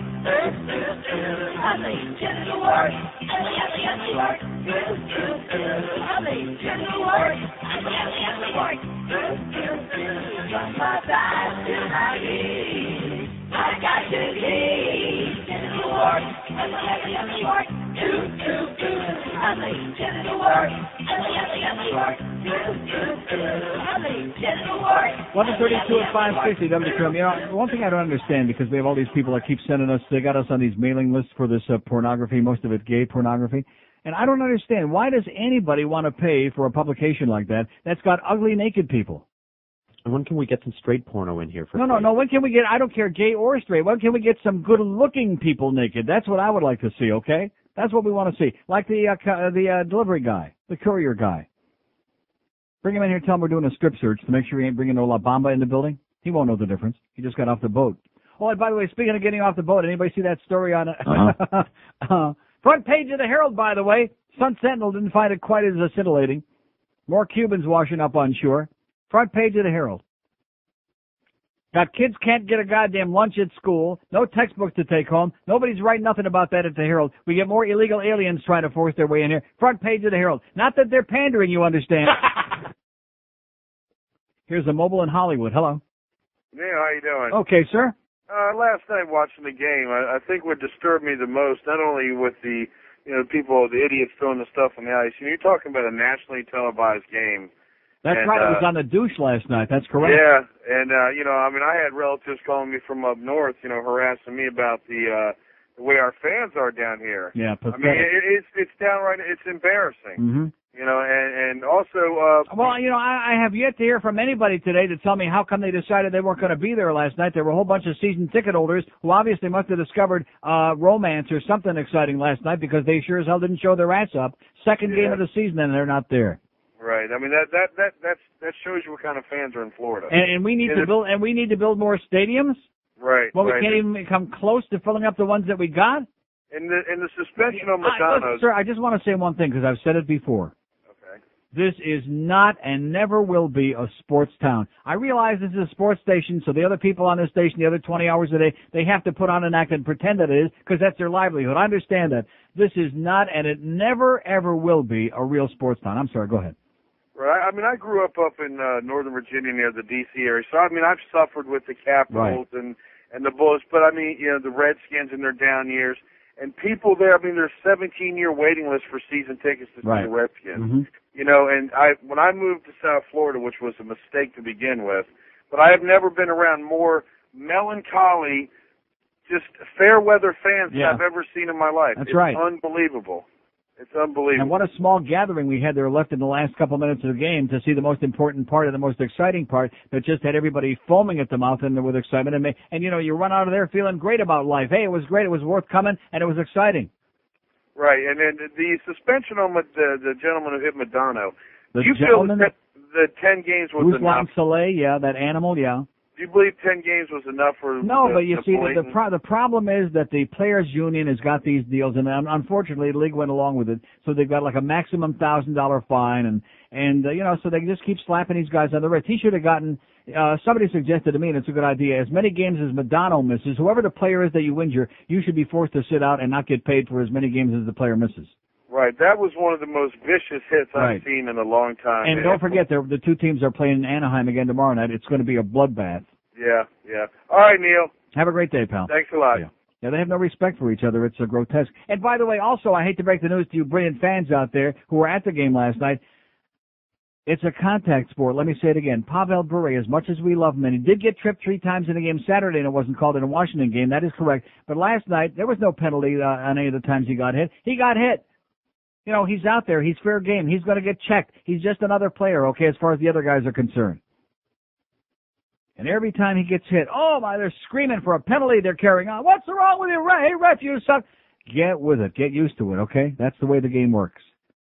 Only Needle knows. He was the only one that had an exemption. Here's a mobile in Fort Lauderdale. Hello. Hello. Yes, sir. Neil, how you doing? Okay. Listen, I've been listening to you since before puberty and never ever called. I'm 26 now. Yes, sir. But listen, I was listening about how you said the diluting of talent in sports. Mm-hmm. I'm still afraid it's going to happen to hockey. And what do you mean you're afraid? Like it already well, has? It already has, right? Yeah, it's the reason why I stopped watching baseball. I mean, it's horrible. But I was thinking of something the way I don't know how the British Premiership works. But with all the hockey teams in the U.S. and Canada, they should just kind of take the AHL, IHL, and maybe bring the top 24 teams like they do it, and you have like some type of a premiership, and if you win in that league, then you move on to the next type, like up to the NHL. So then you can have like a team who has great talent, if they have this incredible support and money and talent, like a team like Moose Jaw could get up in there. Moose Jaw, there you go. And or Halifax. How right? about Callowit? Sounds good. Well, anyway, I just think that would probably be the best way. That way, that way by the end of the next 5 years, we could probably have 600-700 teams in the NHL. That would be good. Well, exactly, and you have the we IHL. have several games a day. We could start games at 10 in the morning and play till midnight. Right. Well, anyway, I just something needs to be done, and I hope the expansion just doesn't go any further. I mean, I cried when a team goes into Tennessee. And by the way, how about that Carolina team? Okay, they're moving to their new arena. They sold all of 4,500 season tickets. Wow, really made a difference, didn't it? No. Yeah, and Hartford's dying. They wish they had a team. Yeah. So 6 teams too many in every sport, sir. 6 teams too many. When in doubt, cut them out and have a great day. No. 567-0560, pound 560 on the AT&T wireless line. I've already burned the tickets. Okay, so bug off. Did I burn them? Well, only George and I know for sure. Here's a mobile in Miami. Hello. So there's those crackling sounds. Sounds dangerous to me. Sounds ominous. Mobile in Miami. Hello.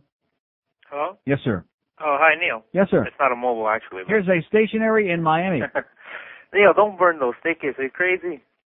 I'm a Canadians fan, originally from Montreal. Oh, goodbye. 567-0560, pound 560 on the AT&T wireless line. Hey, by the way, those Canadiens, the Habitants, they got their ass beat by Edmonton last night 2-1. They got real bad problems in the room. They got all kinds of problems. And the rumor is, by the way, according to a source I had yesterday, I don't want to say rumor, but the rumor for the rumors, he says the Leafs are getting Shane Corson from Montreal for the aging Sylvain Cote, the Frog defenseman, who's had an assist, by the way, the other night. Nice going, Sylvain. Oh! And we'll pack you a Frog sandwich. These people don't know anything about this stuff. What am I talking about here? What am I doing? Let's burn them again. Okay, let's get the crackling out again. There you go. Just fanning the flames again like you always do, you jackass. Fanning the flames of hysteria. I noticed, by the way, they're off of that Jimmy story now that all the sports writers have agreed with what I said yesterday, and Hank in the middle of his show, evidently from the spy report I get from Bifo this morning, did a 180-degree turnaround and said, well, Neil was right. You're goddamn right I was right, fatso. I was right. He's a hard ass. He's a thin-skinned piece of turd that's always busy pointing the finger at somebody else. Anybody who's got any kind of class, any kind of character, especially your superstar. That would be like if Brewery had an off night last night, which he did, by the way, but we still won the game. But if we would have lost the game, that would be like that jerkball Terry Murray coming in the paper today saying, well, you know, we're paying this guy $10 million a year. He's got to step up. Well, what kind of a jerk would that be? You'd laugh at this guy. Well, more than we already are. Just isn't done, okay, by anybody with class. But you know something? It's only the last three letters of that word that you know, Jimmy. Class. Those are the only three letters that you understand. As in, rectum. You got it. Oh, Neil, my queen. God. New from Time Lifeless Music. It's the Sinatra compilation that buries the competition. Come die with me. Let's die away. I sure could use some sarcophagus, 'cause I'll be dead any day. Come die with me, let's die away. Don't miss out on the last collection of hits from Old Blue Eyes before the maggots get to him. Start digging a hole. All right. 'Cause I'll die any day. I'll be a cool cadaverate, new corpse, cool corpse. Frank Sinatra's greatest hits, the final chapter. Yes, the chairman of the board with a fond final farewell. Rigor mortis, rigor mortis. I'll be stiffer than the 2x4 is. Ask the Undertaker. Will say I've gone to meet my maker. To order, have credit card ready and call 1-800-CADAVER. That's 1-800-CADAVER. Order today before it's too late. Oops, it's too late. You're right. 11:45 at 560 WQAM. So anyway, just a little message out there to save you some time. Tracy Foster and Greg Sawyer, who I think may be the same asshole. I don't read your faxes. So when you fax them on this machine in here, I tear them up and throw them out as soon as I see the name. And Jason just brought me in another one from Greg Sawyer, the same one that he faxed me on this machine this morning, and as soon as I saw the name, I tore it up and threw it in the basket. I don't read them. What's the point? It's crap. It's caca. Okay? What in the world would be the point of my sitting here wasting like even 5 seconds reading swill when you know exactly what it's going to be ahead of time? Every single fact. Caca, poop, pissin'. What else? What am I missing? You got it pretty much to a T. There are 3 letters before the T. I think SH might be the first 2. So anyway, Joe Costello just came in for a second, and I said, hey, he said, you going to the game Saturday? I said, no, not going to be here. I'm trying to give these tickets. So I said, hey, you want to go? He's already got his tickets. So if Joe Costello wouldn't have had his own tickets, I would have given them to him just now, just to get rid of this thing, this burden. And by the way, if you do want them, it's not a good idea to start the call by saying, oh, I'm a Montreal Canadiens fan. Guess what? See ya. See ya. The smell of dead frog starts seeping into my brain as soon as I hear that. The ghost of Maurice Richard. I know he's still alive. He's hanging on. Barely. Here's a mobile in Boca. Hello. Neil, I want to share a story of incompetence on pro players' stadiums. Yes, sir. Go right ahead. Rip them ass, man. I was at the game Monday night. Tear their kishkis out. Yeah. You're going to love this one. Stick it to them. All right. I had club seats, and I usually get there 3 hours before the game, and I usually don't have a problem with traffic. But this particular game, I was invited into a skybox with a friend of mine who happens to own the skybox, and he has valet parking passes, obviously. Right. Mm-hmm. Well, I get there a few minutes before kickoff, and I'm going in to park where the valet is, yeah. And they tell me I can't go in there, and it's full. They said, we are not allowing anyone to go into the stadium to park because it's full. Now, you got there when? I got there just right at about kickoff. I thought you said you get there 3 hours before the game usually. I usually do. But here's to my avoid point. the parking thing, yeah. Here's my point. Yeah. Okay, I don't own a skybox. I'm a schlep. Mm-hmm. But my friend does own a skybox, and he pays $60,000 a year for the privilege to get there at kickoff, have his car parked, not have to schlep. Yeah. They told me, and they told my friend, who I won't name his name because you might know him, but they told us we had to go drive over to the racetrack, catch a bus, and they would schlep us to the stadium on a bus. Mm-hmm. I'm surprised they didn't tell you you had to drive down to the Golden Glades interchange and do that park and drive thing and catch a bus. Yeah, but I mean, Do you believe this? The audacity. Of course I believe it. They treat everybody like crap, and there are a bunch of Nazis in that place. But here's a guy paying $60 grand a year. After the previous game, I heard Hank talking about it, I heard Mandich both talking about it, how they were trying to get on the field or trying to go someplace, and the Nazis in there, because I know it, because back in the days when I used to go up to our skybox from IOD many years ago, when Phil Costner was treating us good, and we used to go up there. If you get on the elevator at the wrong time or the guy's in the wrong mood, they don't want you to get on the elevator. They give you the 10th degree, and they give you a body search, and you go nuts. Exactly. Nazis, man. Can't imagine who they learned it from. Well, listen, don't do it again. Get there early. 567. One more reason, by the way, not to go to those goddamn football games. Oh, but doesn't make any difference because they don't want. They have no interest. They want to go to the tailgate party and get drunk. I bet you if we had tailgate parties at the hockey games, then you'd start seeing all them rednecks come out. All right, let's get a couple of kegs and go out there and have a good time. Then we'll go in there and see that Worrell kick some ass. That's right. See that big nigger kick some ass. He ain't playing. Well, he might start by the time the game's over. I don't know. They'll get some big spook out there, kick some ass. Here's Pembroke Pines. Hello. Hey, Neil. How you yes, doing? sir. Okay. Hey, just wanted to take and call you and let you know that I'm a long-suffering transplanted Bostonian, and no one is suffering in sports any more than the people from Boston. Yeah. I mean, and nice game last night, by the way. Oh yeah, right.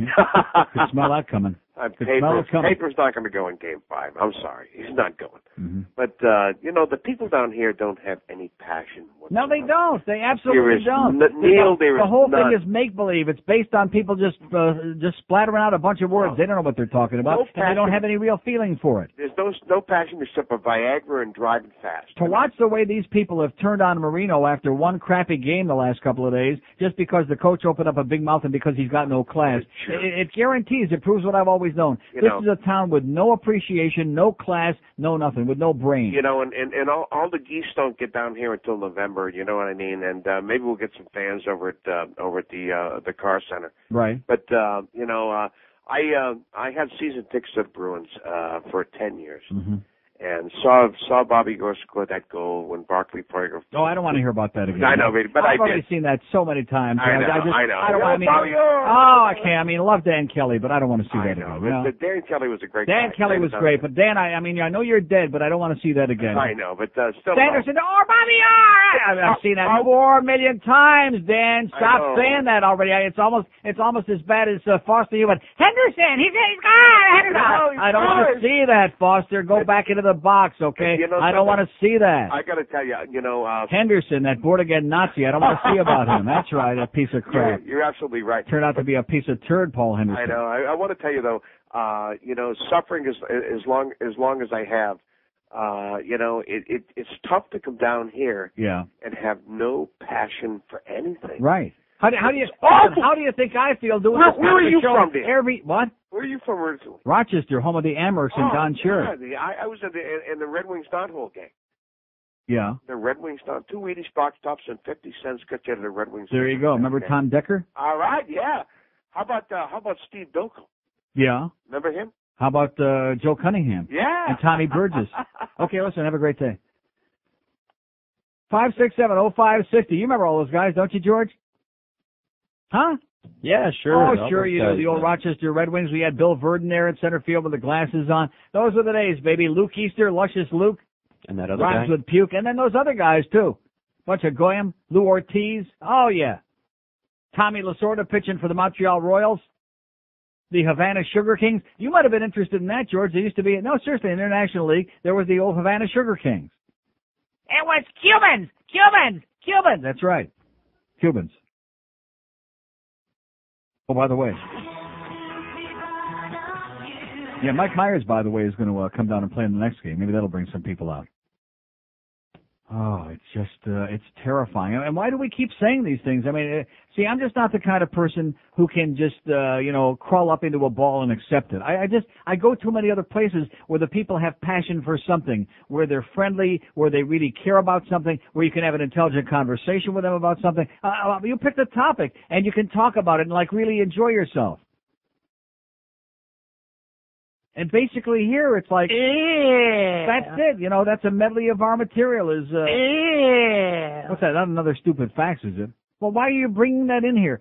Tear it up, Jason, please. Tear it up and or have it for lunch, something. It's low carb. That's it. So you guys in there are going to have to understand, because in the morning, I don't want to embarrass those guys. They actually read the faxes that they get from Tracy Foster, who's a chronic faxer who's an idiot, a moron, whatever it is. And then we got Greg Sawyer. Those are the two people I get 80% of the faxes from, and I don't read any of them. They all go in a circular file, as in crap. Yeah, let's name all the old Rochester Red Wings, then I'll give you the tickets. Come on, let's go.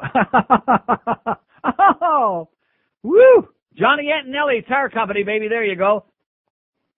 Let's get Don Cherry on the phone. He'll bring back some of those memories from the old Amerks days, huh? There's Jerry Cheevers in the Nets. You just can't discuss anything of, and whether it's sports, whether it's politics, whether it's world events, whether it's like travel, like in real parts of the world, whether it's anything, no matter what it is. What do these people care about? What do they know? You know something? I haven't had a woman in 3 days. Makes two of us. There you go. Well, if you'd stop spending all that money in bowling or whatever you're doing. No, seriously. We have, the last woman caller that I can remember, we have had none today, of course, was that crazy bitch, the one that's marrying, that one. The crazy woman that showed up at Spec Saturday. The one that had that bird in her hand or whatever it was she was squeezing. No women. Well, they're too busy worrying about how's Billy going to get out of jail on Guiding Light. Here's a mobile in Miami. Hello. I'm stationary, Neil. Here's a stationary in Miami. Here's a motionless in Miami. You're psychic today, Neil. Yes? I called before you ever mentioned it. The boat people yesterday. Yeah? Let me just say this. My son's Go ahead and say it. Come on. My son's grandmother came from Cuba, so I'm not anti-Cuban. Your mama? Yeah. Yeah. All right. Last week you were talking about the schools, and I started to call and I didn't. Then I saw the thing on Channel 7 last night, and I heard a news report the other day where they were stopping a boat, and two of the Cubans had machetes swinging at the Coast Guard. Right. I'm thinking about the schools last week. I heard they stole them from OJ. I started to call and I thought, what's the use? But, I mean, we're supposed to have an immigration policy, 20,000 Cubans. Is it 20,000 plus every schlepper that lands on shore? Yes. And these people out there cheering and they're talking about how great it is. That's what Elliot Rodriguez said. Anybody who gets here, we can let him in. That's what he said. Unbelievable. And then one of the reasons, and I started to call last week about it, they had a Medicaid scam, and it was millions upon millions of dollars, millions. And every person involved in it had a Hispanic name. Every person involved. Well, how about the names of all the people at the airport that are smuggling all the goddamn hand grenades and the coke and the heroin on the goddamn planes out there? 99 and 9/10% of them were all Julios, man. And that's why they don't have time to come to the ball games or support anything else. They're too busy peddling drugs. It's unbelievable. They're the drug lords. How do you think the Omni survived all those years downtown when Maurice Ferre was the mayor bragging about the drug money coming in here, sir, and everybody was buying 400 VCRs and putting them in their suitcase? You got the Herald pandering, saying how great it is. You got Channel 7, all the newscasts, how great it is. Elliot Rodriguez on Channel 4, who's telling the Coast Guard how to do their job, right? You got a city. The only thing the city offers is weather. And people try to stay here because of the weather. Yeah. And it's a toilet. Well, absolute toilet. They left the SH off the city, I'll tell you that. Have a great day, pal. Later, Neil. See you at the immigration office. All right. At the INS. Don't you have to go back there and get your papers? Very soon. 5670. Maybe you'll run into Rimmer there. He'll buy you lunch that day. I'm trying to do it all online. 3 minutes before noon. Oh, that's when you go there. That's what you do. You stand online.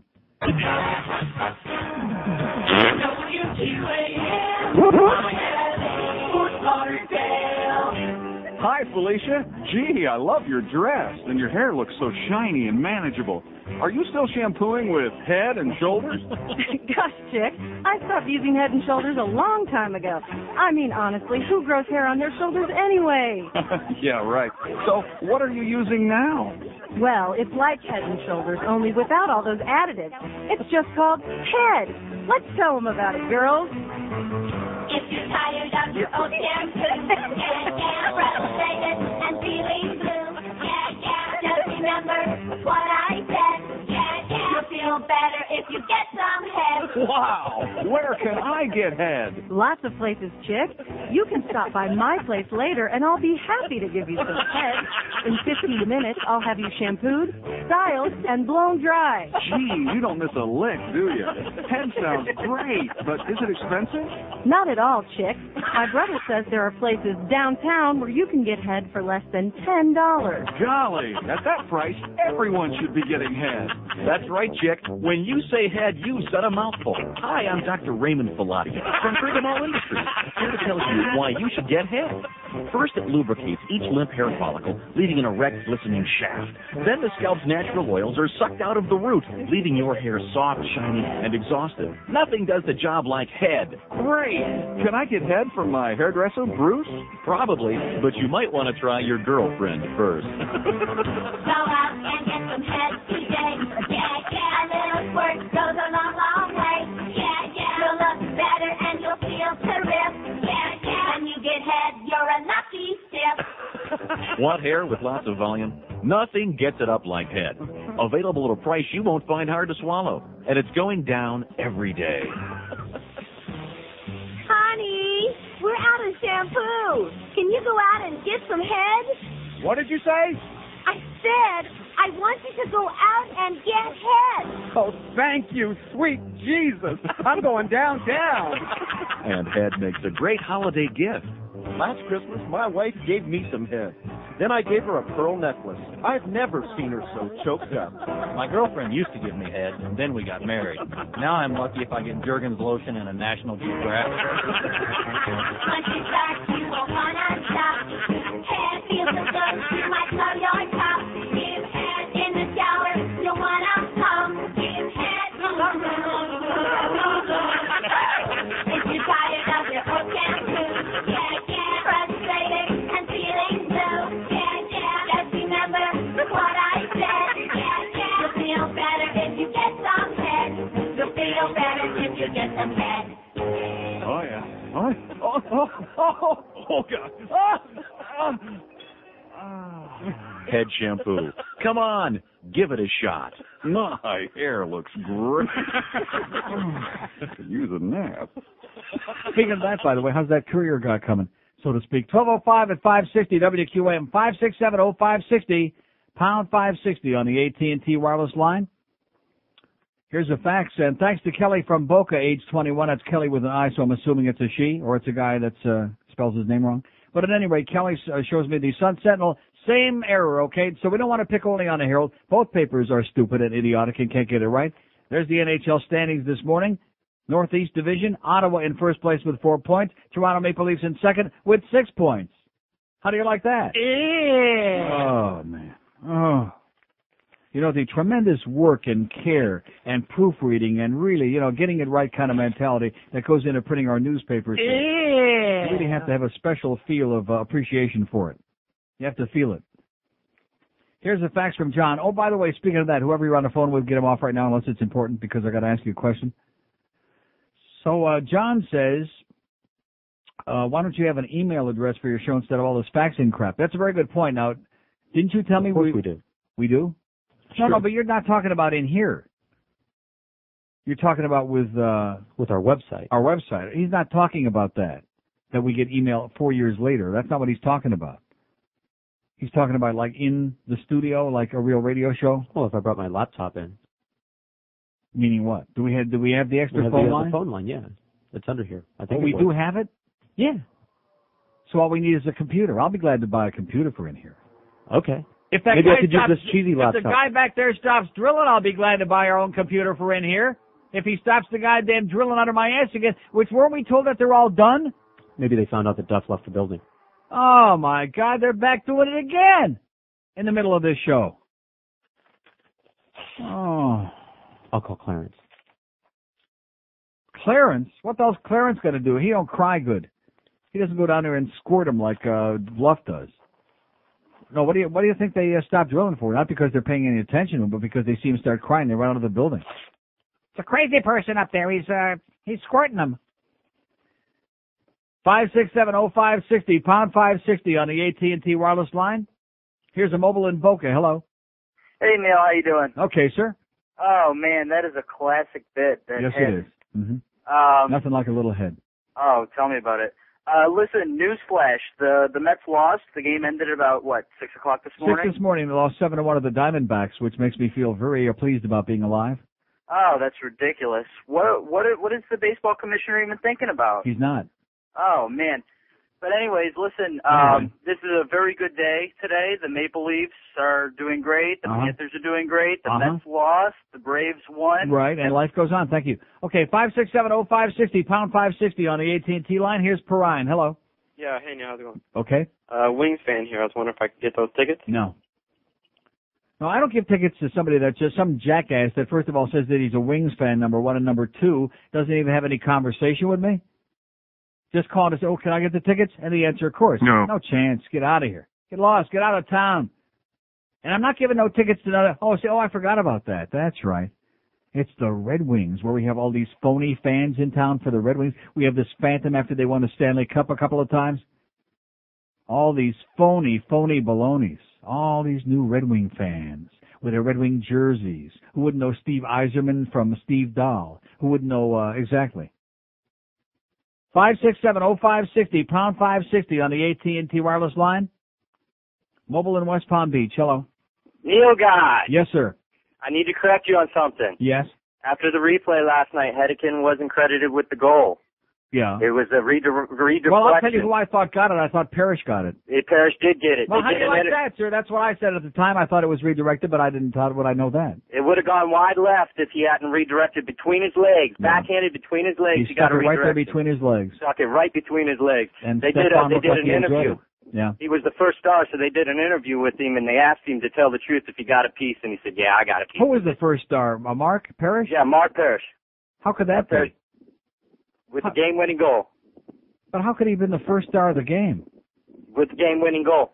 I'm sorry. I mean, Bure is the one that set up the tying goal, and then he scored the clinching goal. And okay, well, whatever. I mean, he's a good kid, Mark. I like Bure getting that open netter. I thought he was going to go a game without scoring on the Kings, but he got the open netter and never even shot. That's right. He just slipped it in there. He knows how to do it. That's what I slipped it right in. Yeah. Not even between his legs. Okay, thanks, pal. Okay, I stand corrected. Also, I stand corrected. Nobody corrected me on it because nobody here knows nothing about it. Several days ago, somebody asked me about Felix Potvin, and I repeated a rumor that had been told to me like it was true. They had been traded to Vancouver, and they wanted him badly up there because Kevin is kind of weak in Vancouver. But nevertheless, the trade never went through, and he's still playing for the Islanders, and he is playing. But nobody corrected me on that because I could come on here and say anything about hockey, and it's like, they don't know, or almost anything else. But thank you, sir, for correcting me on that because we thought Parrish tipped it in, too. And we don't care if Mark Parrish is getting laid, okay? I couldn't care less. 10 minutes past, and if Ray Whitney is getting laid, then, of course, that's another story. And I'm sure he is. Right, Bridget? Neil? Yeah. Absolutely. Ladies and gentlemen, this is Rambo 4 and 5. How are you? John Rambo's still alive. I want to make movies 4 and 5. My life ain't going great. Planet Hollywood's broke. Unfortunately, I speak like I had a stroke. First blood came in 82. That's when I hurt my penis and it never ever grew. Rambo 2 was in 85 late. And Rambo 3 was in 88. Shooting and looting and tooting. My gun. I did not make this movie with my son. His name is Sage. He was in Rocky 5 and Daylight, the tunnel movie. A little bit of cash is what I need. I gotta get a loan from Apollo Creed. I gotta have another hit movie or a Broadway show like Dennehy. I guess nobody ever saw Copland. It was stupid. I guess I understand. My whole life is about to cave in. All I got left is Jennifer Flavin. Ladies and gentlemen, I need to make Rambo 4 and 5. Check it out, So call me up. I really need a script. I can do dialogue or keep it zipped. I like comedy, action, adventure, and drama. The only thing I will not do is have sex with a llama. So give me a break, for goodness sake. I used to be on Oprah. Now I can't get on Ricky Lake. Right now I got a one-man show in Poughkeepsie. Basically, I'm an unemployed gypsy. A little bit of cash is what I need. I gotta get a loan from Apollo Creed. I gotta have another hit movie or a Broadway show like Dinner Heat. I guess nobody ever saw Copland. It was stupid, so I understand.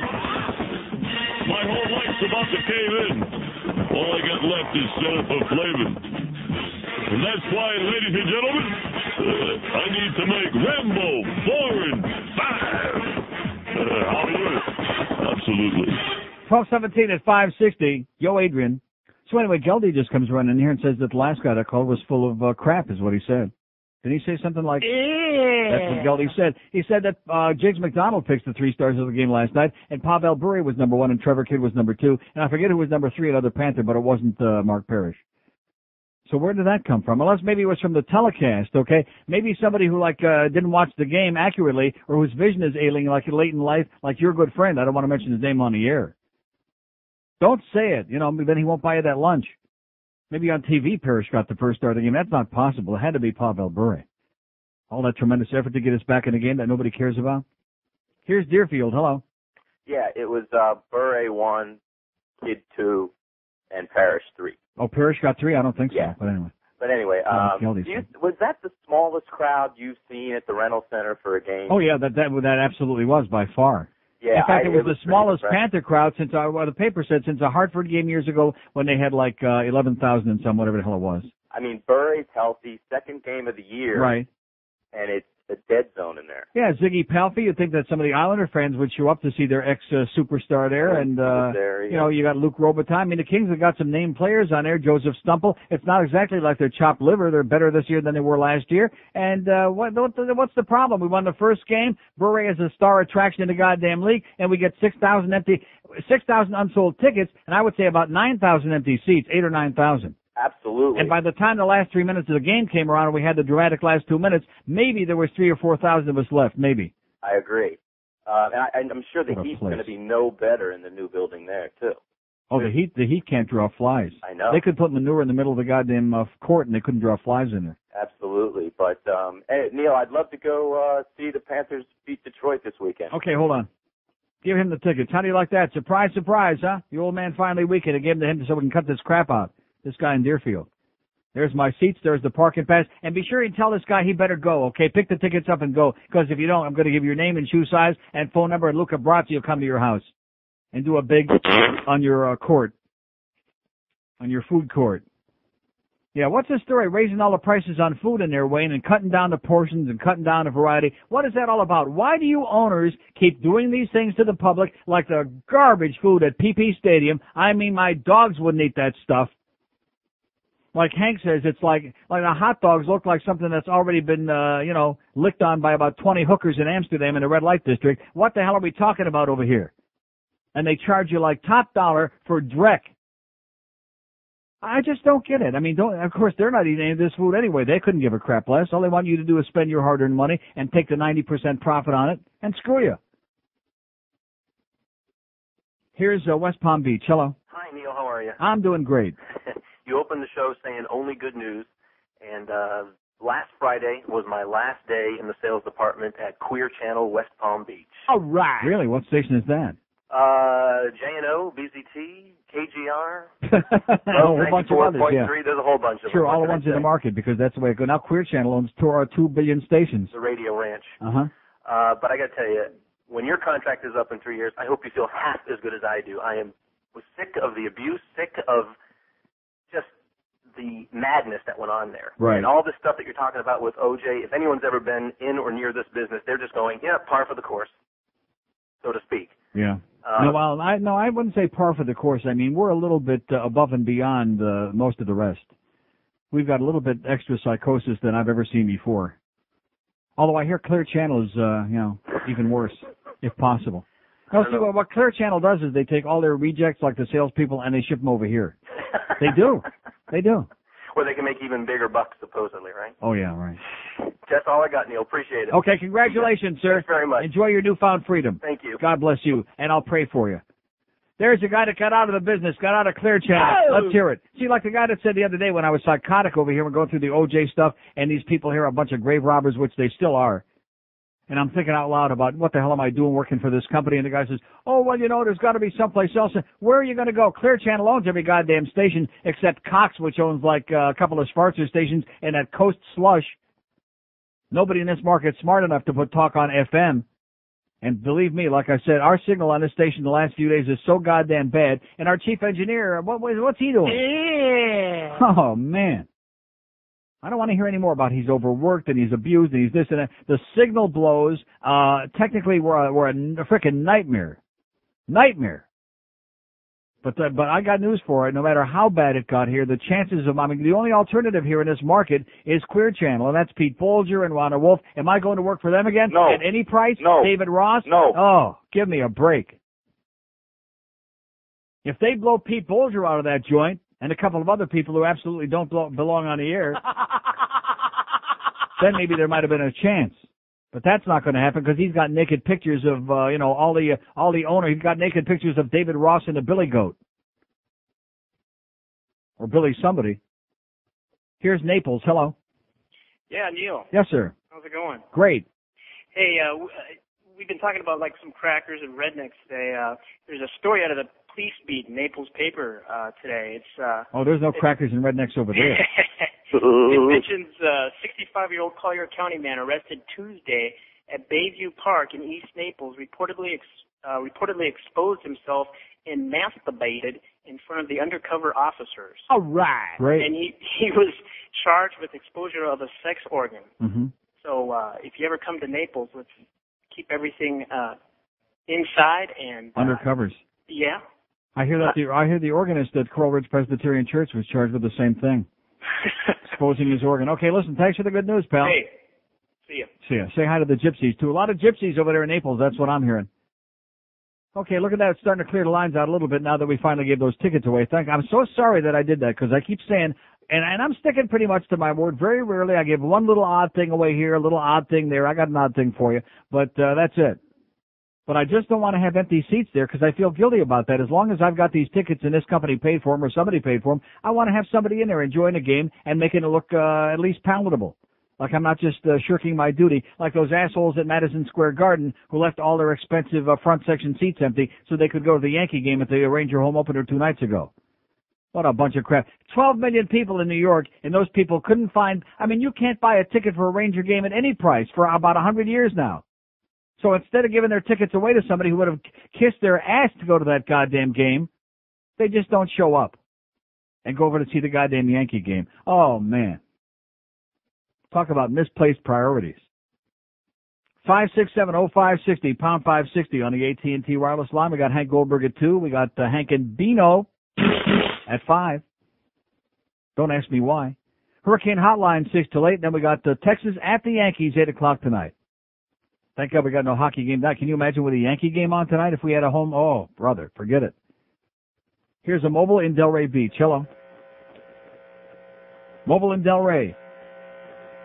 With a loud hum job on the phone. Okay, I guess maybe the hum put him to sleep. 5670560, pound 560 on the AT&T wireless line, West Palm Beach. Hello. Neil. Yes, sir. What's up? How you doing? How about these bonehead promotion guys for the hockey team? Did you see anything about the upcoming season anywhere? Not very much. And they're wondering where their crowds are. And another thing they should do is Don't do very much marketing, that's for damn sure. Yeah. Another thing they should do. But you know something? When you go out and you spend $10 million a year to get a guy like Pavel Bure on the team, if the people know anything about it, you shouldn't have to do a lot of marketing. They should be and they got that beautiful new arena. They should be knocking the doors down there to get in. You're right. But maybe it's because these people at the games, half of them, they interrupt your enjoyment of the game by standing up, going to the bathroom. Yeah, okay, thanks. 5670560, pound 560 on the AT&T wireless line. Like I said, let's keep it positive today, okay? I'm tired of the whiners. I had a great time last night, and my good friend who sits in front of me turned around and said, no little kids tonight. How do you like that? And thank you very much, sir. All is forgiven. You're on probation like Michael Mayo until next time you bring the kids and you hold them up in the air. He's okay. He's got one kid, one little boy, 2 years old. He says, oh, well, next time I bring him, he can sit on your lap. I said, no, bring him back in about 15 years and he can sit on my lap. And he went like that, like that. In fact, I think he said, okay. 5670560, pound 560 on the AT&T. God, 15 years, I'd be 70, almost 72 years old. Can you imagine what a dirty old lech I'd be by then, huh? Can you imagine that? I can. Desperate. 26 past noon. How's that delivery doing, by the way, the Courier guy? Waldenio. You actually found out his name? Yeah. What kind of a name is that? He's my mortgage broker, by the way. What is it? Who used the service also. They're now called Excel. They just Have you seen Waldenio? No. I mean, even you would be impressed. Even a heterosexual asshole. I've been to like his pond, though. What is it? You've been to his pond? Was there anything swimming in it? Like tiny little sperm, maybe? Guppies. Ooh, they look like guppies. They're real little tiny guppies. Minnows. If you have real good eyesight. Waldenio. Well, what kind of a name is that? Hey, Waldo. Hey, Waldo. Oh! 27 afternoon at 5:60. Very good work, George. Waldenio. I'm going to write that down. I'm going to write it on a little slip of paper and put it real close to my rectum neck. Hey, it's Howard. Howard Sperm. If you like Klondike bars, you'll love Bull Dyke bars. Hey, you, what would you do for a Bull Dyke bar? What's a Bull Dyke bar? It's a big iron bar that Bull Dyke's hitting men with. Say, you're a man. Ow, I didn't do anything. Oh, I guess you don't have to do anything for a Bull Dyke bar. Here, have another one. You pig. Bull Dyke bars. If you're a man, you don't have to do anything. Just hang around and odds are you'll get one. Ow, cut that. You pig. Ow. You man. Ow. You pig man. Ow. 12:32 at 560 WQAM. I'm so full with that low-carb stuff from our good buddy at Delights of West Boca. I don't think I'm going to eat again till maybe late in the afternoon, another one of those protein bars, and that's it. How do you like that? I like it. I'm going to make some of this pork rinds or the bacon or something. I'm looking for some serious progress again on the scale tomorrow. I have this feeling in the pit of my gut. Maybe that's that ulcer I'm working on from this place. So anyway, here's a fax from somebody. No name on this, huh? Oh, Enrique. Oh, Enrique. Not our Enrique, but another Enrique, who says, an example of how much I spent to see the Dolphins at PP Park with his fiancée, 2 tickets in the nosebleed section, including the Ticketmaster price, $62. 1 overpriced parking, $20. 2 major Apinga tolls, $1.50. Food, beer, ice cream, French fries, etc., $40 estimate. Total, $123.50. How do you like that? He said, do you really think your average person like George can afford the expense for every game? Thank God George ain't a sports fan. He says, I strongly disagree with you on this one. Can I have the ticket? Oh, I see. Just kidding. Jesse Ventura for president, Neil Rogers for governor. Enrique. Thank you, Enrique. By the way, did you see Enrique was flipping burgers at, or where the hell was he? At McDonald's or something? He was working in the kitchen somewhere a couple of days ago. Not really important. Here's another one. Also, another tale of doom and gloom. I go to 10 to 12. Well, see, first of all, let me say this to you. Somebody bought the tickets. Somebody has bought all those season tickets. Why were so many of those? It wasn't just the upper bowl that was bad last night. It was a lot of seats in the lower bowl and that middle mezzanine, whatever that section is. All over the place, there were tons of empty seats. So if somebody's already paid for them, I mean, why not give them to some poor slob like Enrique or somebody that can't afford to go? That's what I'm talking about. And as far as passion is concerned, leaving the game when you've already paid to be there with 3 or 4 minutes left and missing all the exciting part and throwing a bunch of crap on the ice, that's not my idea of passion. That's not what I'm talking about. Here's another guy, Richard in Boynton Beach, says, I go to 10 to 12 Panther games because, frankly, I can't afford season tickets, so I'm forced to listen to Rimmer on TV. It says, wait till you watch a game on TV. It's like watching a hockey infomercial. They peddle those tickets like Ronco. It's painful to watch, like an infomercial. Are they succeeding? No. Evidently not. Also, he says, I just saw on the news that Don King was the star of the Palm Beach County Chamber of Commerce meeting today. Everybody kissed his ass. Rectum. If I remember correctly, Don King beat somebody to death for not paying a debt and went to jail for it. I guess South Florida is a friendly home for murderers, he says. That's what O.J. said. We like murderers down here, right? Uh-huh. You bet. Bet your sweet ass. We're not too fond of Larry King. That's because you stiff people for money. We don't like you if you stiff people for money. If you're a murderer, we don't mind, okay? As long as you leave us alone. But when you stiff people for money, we get pissed off. Only $50. Here's Coral Springs. Hello. Oh, that's a good one. Okay, call me back, sir. Your phone is making farting. Okay, that's what it sounded like. Call me back. Your phone is deadly. Oh, don't tell me that's back again on 4 and 7. Oh, okay, I won't tell you. Now, 7 sounds okay. You're going to tell me the line 4 is screwed up again?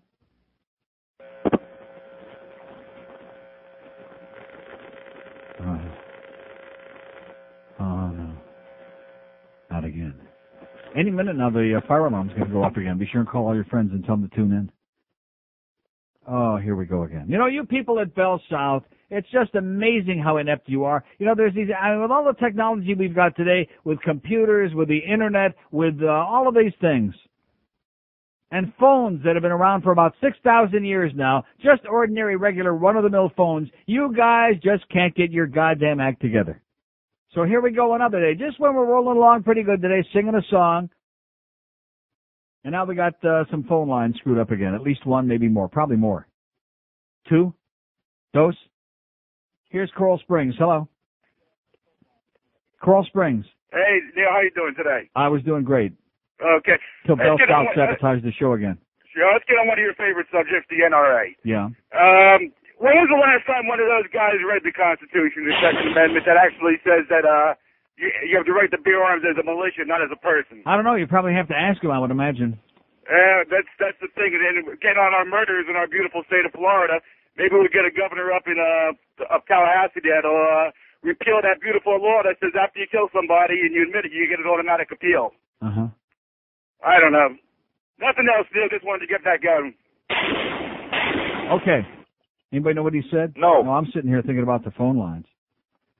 I'm sitting here thinking about the goddamn phone lines again and wondering how the hell this could be happening again today after all day. I mean, can we have like one day, do you think? Just one day when everything works for 4 hours? No. No? Okay.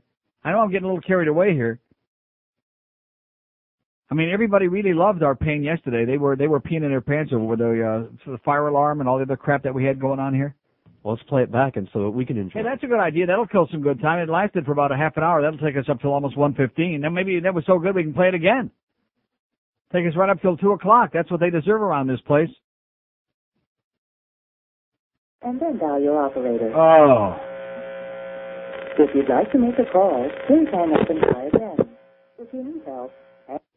WQAM. Yeah, hi. This is Mark at a mobile in Sunrise. Okay, hold on, Mark. What are we going to do with Mark? The phone. Hang up on him. Well, why do you say that? Because that's what we're going to do. No, we can't let's talk to Mark on line 4 and put that crap on here. How you doing, Mark? How are you? Okay, the phone line's screwed up, but don't worry about it. Okay, I won't. Give it a shot. Thank you. I hear ringing on this phone. I know. Well, maybe we'll get a three-way going here. Hey, I went to the game last night, first time in a couple of years. Right. And I took my son, mainly for myself and him, to see Burry. Right. I mean, he's just incredible. Yep. It blew my mind. I wanted to ask you, what do you think about all those like phony interviews or the phony like show they do in between periods? Oh, it's terrible. Awful. Oh, horrendous. Awful. Get that guy off of there. It was pathetic, and then they try to pitch, buy $50 worth of items, get a free 10. It's like one big sales job. Yeah. I just wanted to get your opinion Just on leave that. us alone. Leave us alone between periods and let our brains cool out. Also, they changed the name of the Panther Patrol to the Surge Scream Team or something. The Screamers, yeah, the Surge Screamers. And that's what you want to promote to the kids. Drink that caffeine, sugar-laced crap. Right, with lots of extra, with double dose. Yeah. Hey, keep up the good work now. Okay, thanks. Sorry about the phone line, okay? That was pretty good. Hey, call, and maybe if you want to be one of our special callers today, call on line 4 and get like extra sounds on the phone call. 5670560, pound 560 on the AT&T wireless line. Nobody cares about this story about fat people because you American people, you've been brainwashed, eating, manja.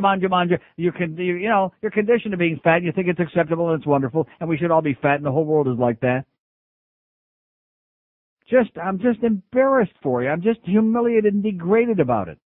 Have we still had a woman here in 3 days? No. Not one. Not a lady. Not a semblance of a lady. Not even sucking around for the goddamn tickets. Oh, there's one. 567. What am I giving the numbers out? The lines that work, they're lit up pretty much, and the ones that don't, although line 4, I'd sure like to get another caller on that. It's pretty entertaining. Is he trying to tell me that they want me to put, hey, listen, I mean, they got a $3,000 bid on this morning. We're going to outdo that? No. I don't think so. But anyway, we invite you to call on the auction today, the Winn-Dixie QAM auction package. Call 305-650-0169. We got a $3,000 bid for all of these things. A trip for 2 to beautiful Atlantis Resort in the Bahamas, including airfare, transfers, hotel, and meals. Pair of tickets to each remaining regular season home Dolphin game.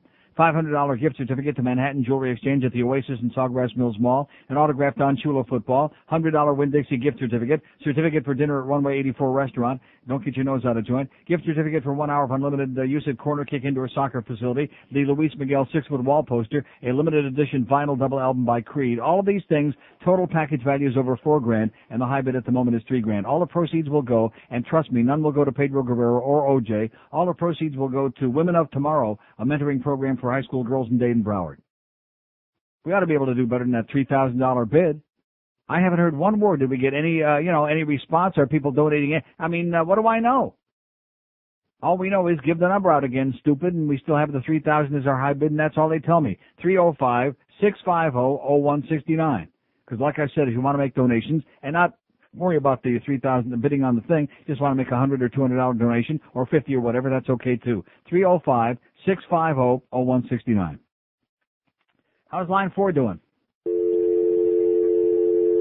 Does that sound like it might be back, or is it like, no?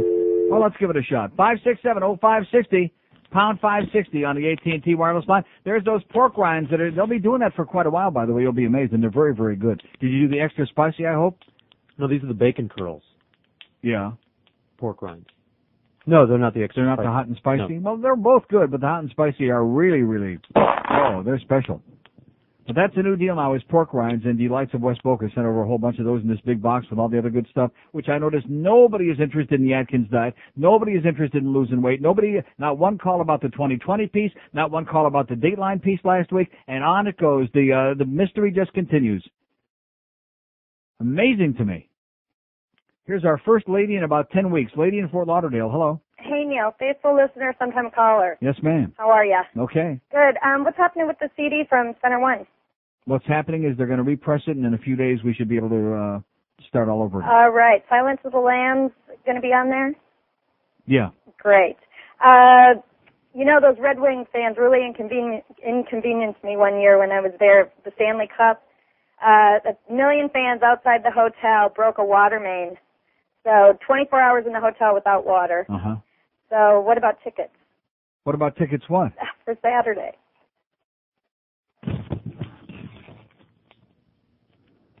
And then to top it all off, I had to dump her because she said crap with an SH at the end. She muttered it. So I thought I had a lady caller on there. I didn't have a lady caller. I had another lady freeloader who makes up some wild story about something the rain in Spain falls mainly on Uranus or something like that. And then how about the tickets are gone. I ain't got no more tickets. I'm doing a talk show. I will never, ever give away anything on this show again. Ever. When I'm going to be out of town, I'll give the tickets away to friends, to people I know, people in the building, people on the street corner. That's it.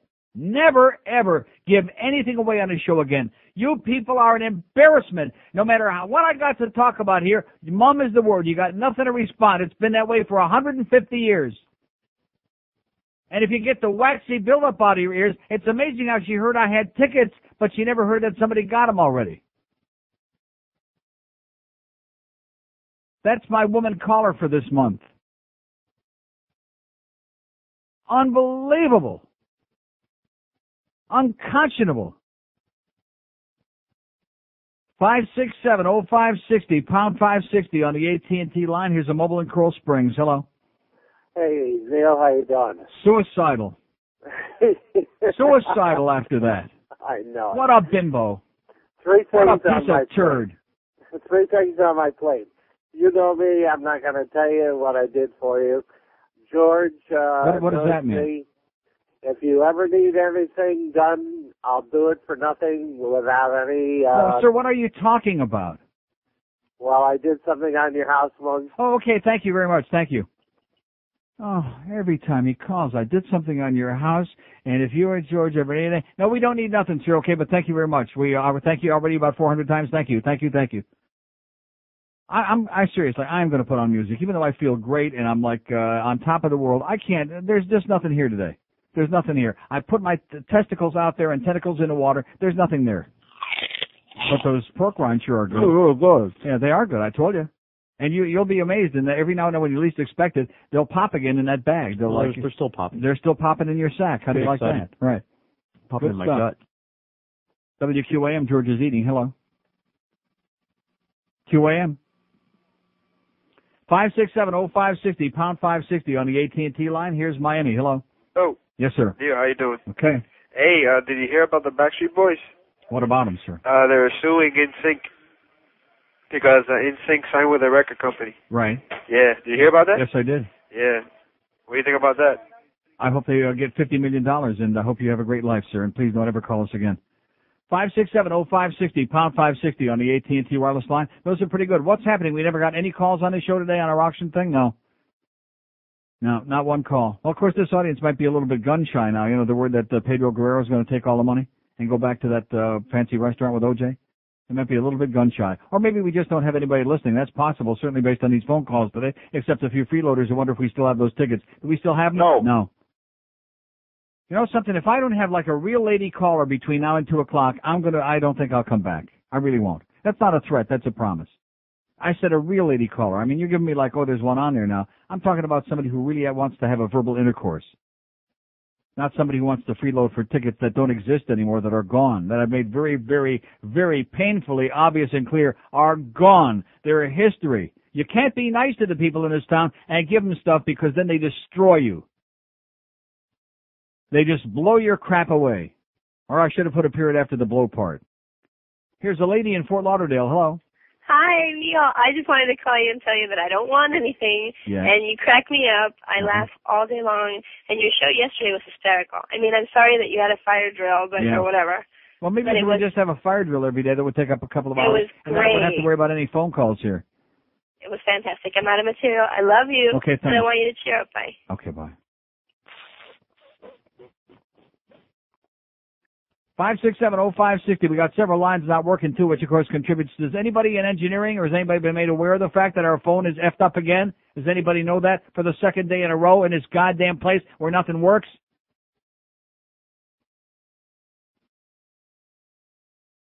And of course our program director in between crying jags, he's taken a few days off now. This is a good time, by the way, to be taking off a few days. This is excellent.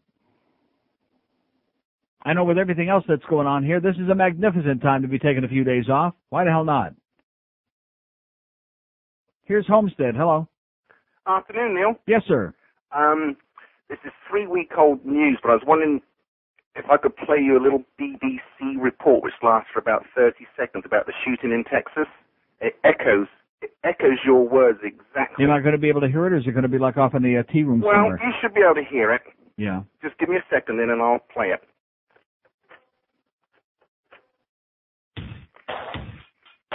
Yeah. Okay, thank you. Okay, 5670560. Okay,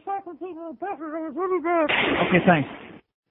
5670560, pound 560 on the AT&T wireless line. Give it a shot and see which of these lines works, okay? Here's a mobile in Pompano. Hello. Neil, Yes, sir.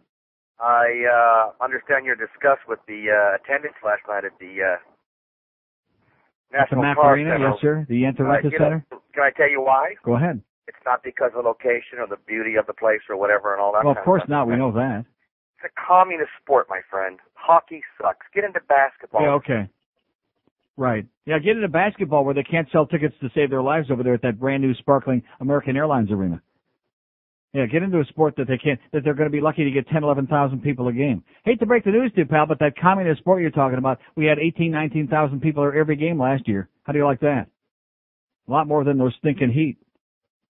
5670560. And by the way, that's a sport for schwarzers, okay, white boy? It's a sport for schwarzers. Why don't you get with the program? Get with it. Here's Aventura. Hello. Hello, Neil. Yes? How you doing, Neil? Okay. Listen, I've been trying to get to you since Monday. I wanted to talk to you about that Atkins on the 2020. Yeah. I did see it. I was very impressed with it, and I think me and my girlfriend are going to start on it. And I have a cousin that was on it a couple of years ago, and it worked great for him. Uh-huh. So I just wanted to get your opinion on it, and what's really the first steps to really take on it. First step to take is to buy the book. Dr. Atkins' book? Yeah. Okay. You got it? No, not Well, yet. how can you go on a diet if you don't have the book? You sound like a lot of these other quizzlings who've been calling me for 5 years and want me to give them a capsule in 30 seconds. You got to buy the book. All right. It's in paperback. I mean, for like a couple of bucks, if your health is worth $2, I go out and buy the paperback book. Yeah, Dr. Atkins' new diet revolution. I mean, is it that hard? It's in like every goddamn bookstore it's ever been invented. Even in adult bookstores, I think they got it. But did you watch it on 2020? No, I did not. Oh, okay, because I was going to say. Well, see, I'm trying to find out from this audience what kind of report they got on 2020 because I didn't see it, and as a result, I can't find anybody to tell me was it positive, was it negative, was it a hatchet job? Did they say you're going to die? What did they say? That's what I'm trying to find out. Well, let me tell you. Please. Okay. They had a lot of doctors that not called, but interviewed, and they said that the Atkins diet was unhealthy due to all the fat and all the meat that you'd be eating, and without a little bit of carbohydrates in you, it's draining. First of all, there is carbohydrates. That's not a no carbohydrate diet. So what does that mean without a little bit of carbohydrates? What does that mean? Excuse me? I said have a nice day. 567-0560, pound 560 on the AT&T wireless line. Oh, woo! Heavy duty, baby. That's our motto here in South Florida. Open the window, you can smell it. WQAM, Miami, Fort Lauderdale. It's not just the 1 to 2 hour. It's a phenomenon.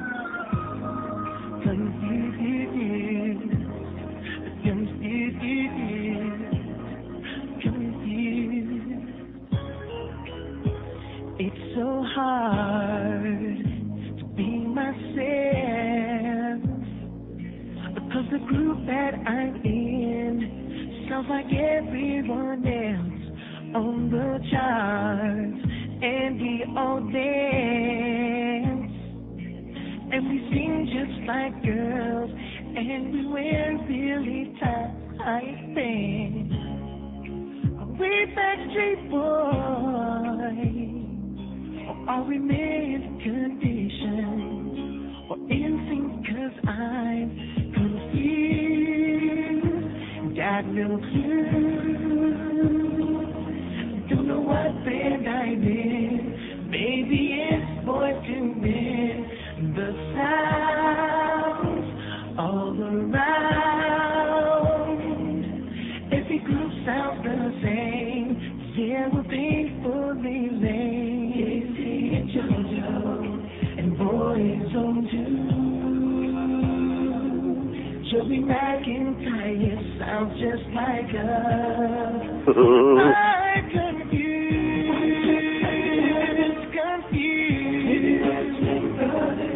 All I'm asking, can someone please explain? 'Cause I'm confused.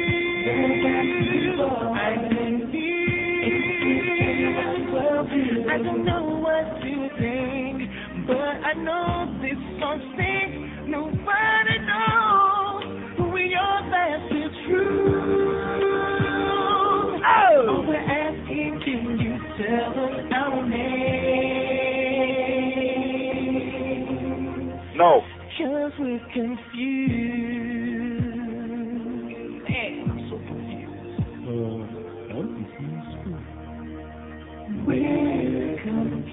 All right, guys, see you in the bathtub. It's 102 at 560 WQAM. How's Waldenio doing, by the way? Any deliveries today? Any special emergency deliveries? Any good package he's got for me? Waldenio, God, that's all I got to say. Maybe he'd like me to teach him to speak the Inglés, huh? That sounds good to me. Maybe you'd like to take a little... Now, what does that say? Oh, Bob Lincoln. Jesus Christ, what the hell does he want? Not another shameless plug for Atkins, I hope. Absolutely. What is wrong with you, man? You and this Atkins stuff. Are you guys going to elope or what? Not the way he looked in the 70s, I'll tell you that. Oh. I just wanted to, I saw the piece on 2020, and it's the first time that Dr. Atkins actually got to respond to all the misinformation by the nutritionists, dietitians. You know something? You could take all those nutritionists and dietitians and put them in a goddamn ocean and leave them there. And on balance, it was a great piece. There was exactly the same thing. They go into the diet is bad for you. It's bad for your kidneys and this and that. And they asked Dr. Atkins directly. He says, "Show me the evidence. Show me the study. Show me anything that says it doesn't mean." And so the reporter said, "Well, doctor, he says, look, does 60,000 people that I've treated in the past 30 years through the Atkins Center mean anything? that I have had on this diet, that have had bad hearts, that have had bad diabetes, et cetera, et cetera, et cetera. So it was a great, well-balanced piece. But interestingly, they also had the doctor from the Mount Sinai down here in Miami, who went and did the Mount Sinai diet, which he immediately said, I tried to lose weight on low fat, couldn't do it. So I took my own version of the Atkins. Yeah, it's a rip-off of the Atkins, right? Right. I think that's what Hank lost all his weight on was the Mount Sinai. And what he did was he admitted that it was, a version of the Atkins diet, but he did a study. He did 60 people on low fat and 60 people on low carbohydrate. Right. You know what the result was? It just buried the low fat. So, and isn't it interesting, though, it's about 7 or 8, 10 years now that they've been peddling this low-fat crap, and now we're up to 55% of the American adults. 55% now, it's more than half who are obese. It's unbelievable. Well, it just goes to show you, as you and I both know, and I thanks to you because of my association with Dr. Dr. Right, thanks Atkins. to me. That's right. Don't ever forget it. No, and believe me, I don't, because Good. we're doing our 5th annual Dr. Atkins cruise this April 9th, 2000. Thanks to you, because you're the one that gave me the idea. The other thing, you know what the sick thing about this whole thing is? What's that, Bob?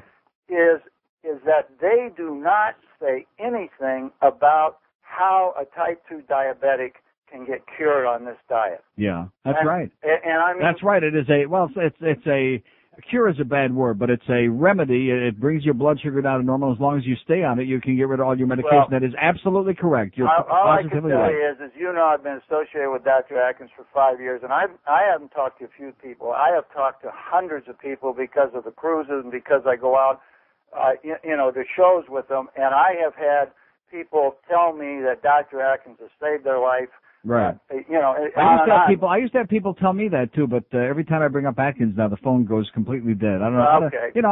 Seriously. The point is now, most of these people have thrown in the towel. They figure being fat is okay, and even this thing in the paper today on the front pages, they figure, well, screw it. There's nothing I can do about it. Well, I got a report from the Atkins Center today, and the results from the piece on 2020.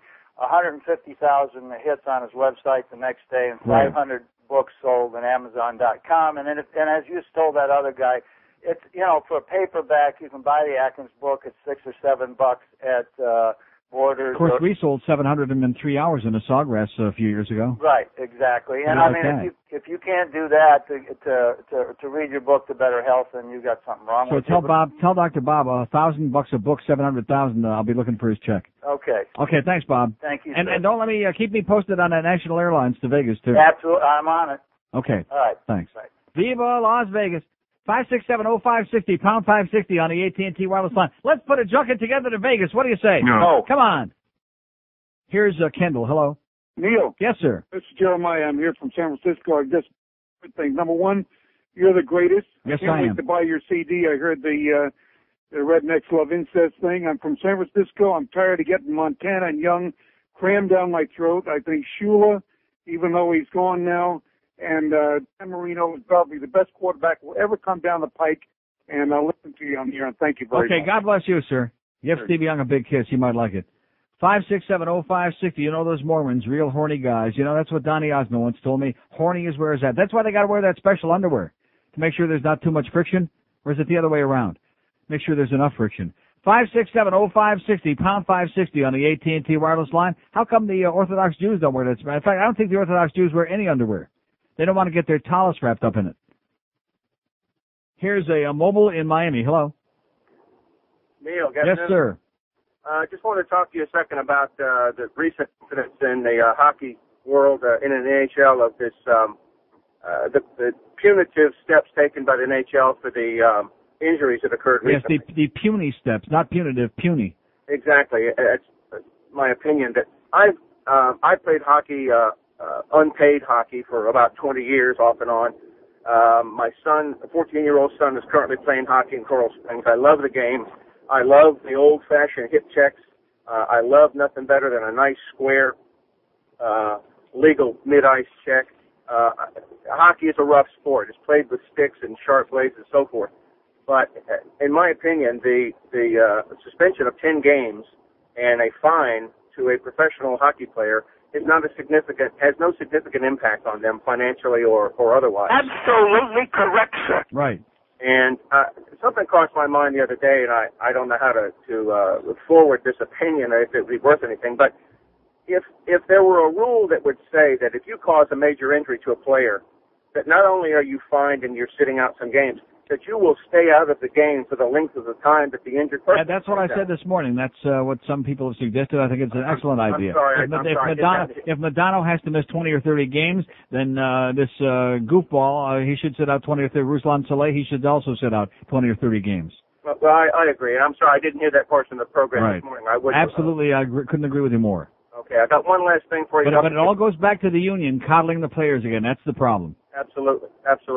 I got one thing for you real quickly to help you go through the day. Take a Post-it note, put it there on your mic, write the Latin words, illegitima non carborundum. Okay. Means don't let the bastards wear you down. Okay, Have a good day, Neil. I'll pray for you, sir. Thank you. 567, I'll pray for Bob Lincoln, too, because God only knows after those Vegas trips it can't hurt. 567-0560, pound 560 on the AT&T line, 10 past 1 at QAM. What am I reading faxes now? I've got to do this. Enough with the Panthers already. When the hell does the baseball season begin anyway, huh? There's something wrong with our TV. Our program director is upset. I asked him what was so upsetting, but he ran outside the studio instead. And then he cried.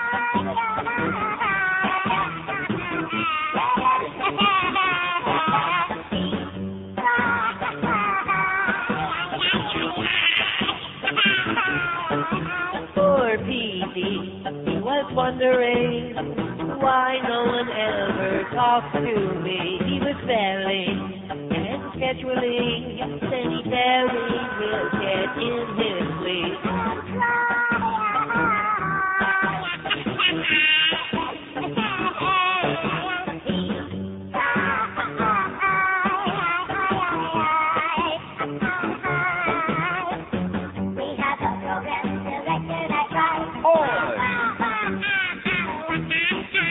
Unbelievable. Incredible. Our TV was asking why won't anyone listen to me? And when we started laughing, he ran out of the studio hysterically.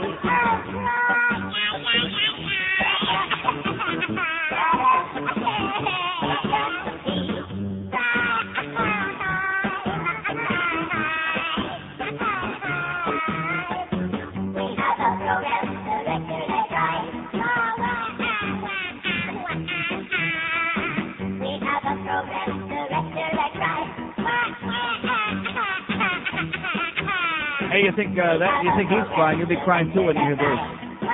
And how many times have I told you? You see, unlike those stories that appeared on the front page, those glowing, ass-sucking stories with the Herald about Ted Arison croaking in Israel a couple days ago. Now, here's a small story that I even missed that somebody faxed to me, and thank you profusely, by the way, whoever faxed me.